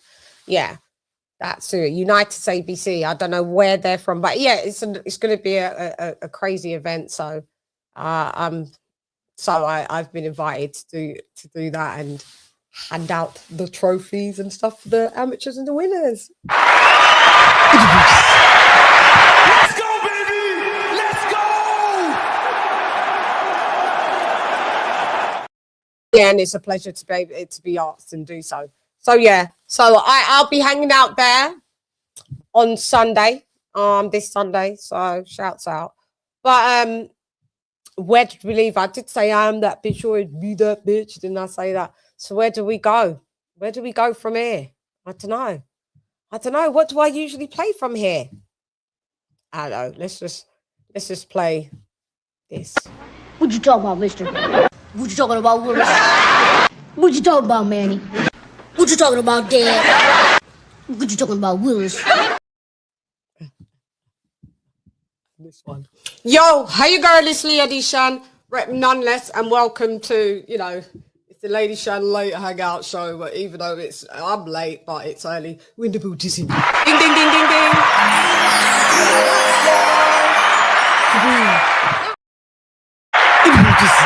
That's baby Chann. That was me when I was a baby. See, she's wearing my Dunham season. That was me. I've been here. Yo, I've been calm. Yeah, I've been here. You lot only just catching up now. But yeah, guys, I've had an amazing time. We've been on for 3 hours and 7 minutes. I will be putting out clips. Please check out any of the clips that I put out. Like, comment, share, subscribe, hype, all of the videos that I put out. Okay, I'm trying my best. Some good stuff coming up. I'm really working hard behind the scenes. I only speak on things when they are all solidified, but you know, bear with me. I be working hard, yo. Anyway, please leave your comments of when you would like the members only live, and I will be done. Okay, so I just thought I'd bring that from me to you, from you to me. You dares, Rodders. You dares. Anyway, I'm gone. Hey, girl, it's Lady Chann, rep nonetheless. Come watch with Chann. John. Yep, Skrilla 50. You said it. It's grit and grind season. Chann. Yeah, Fight.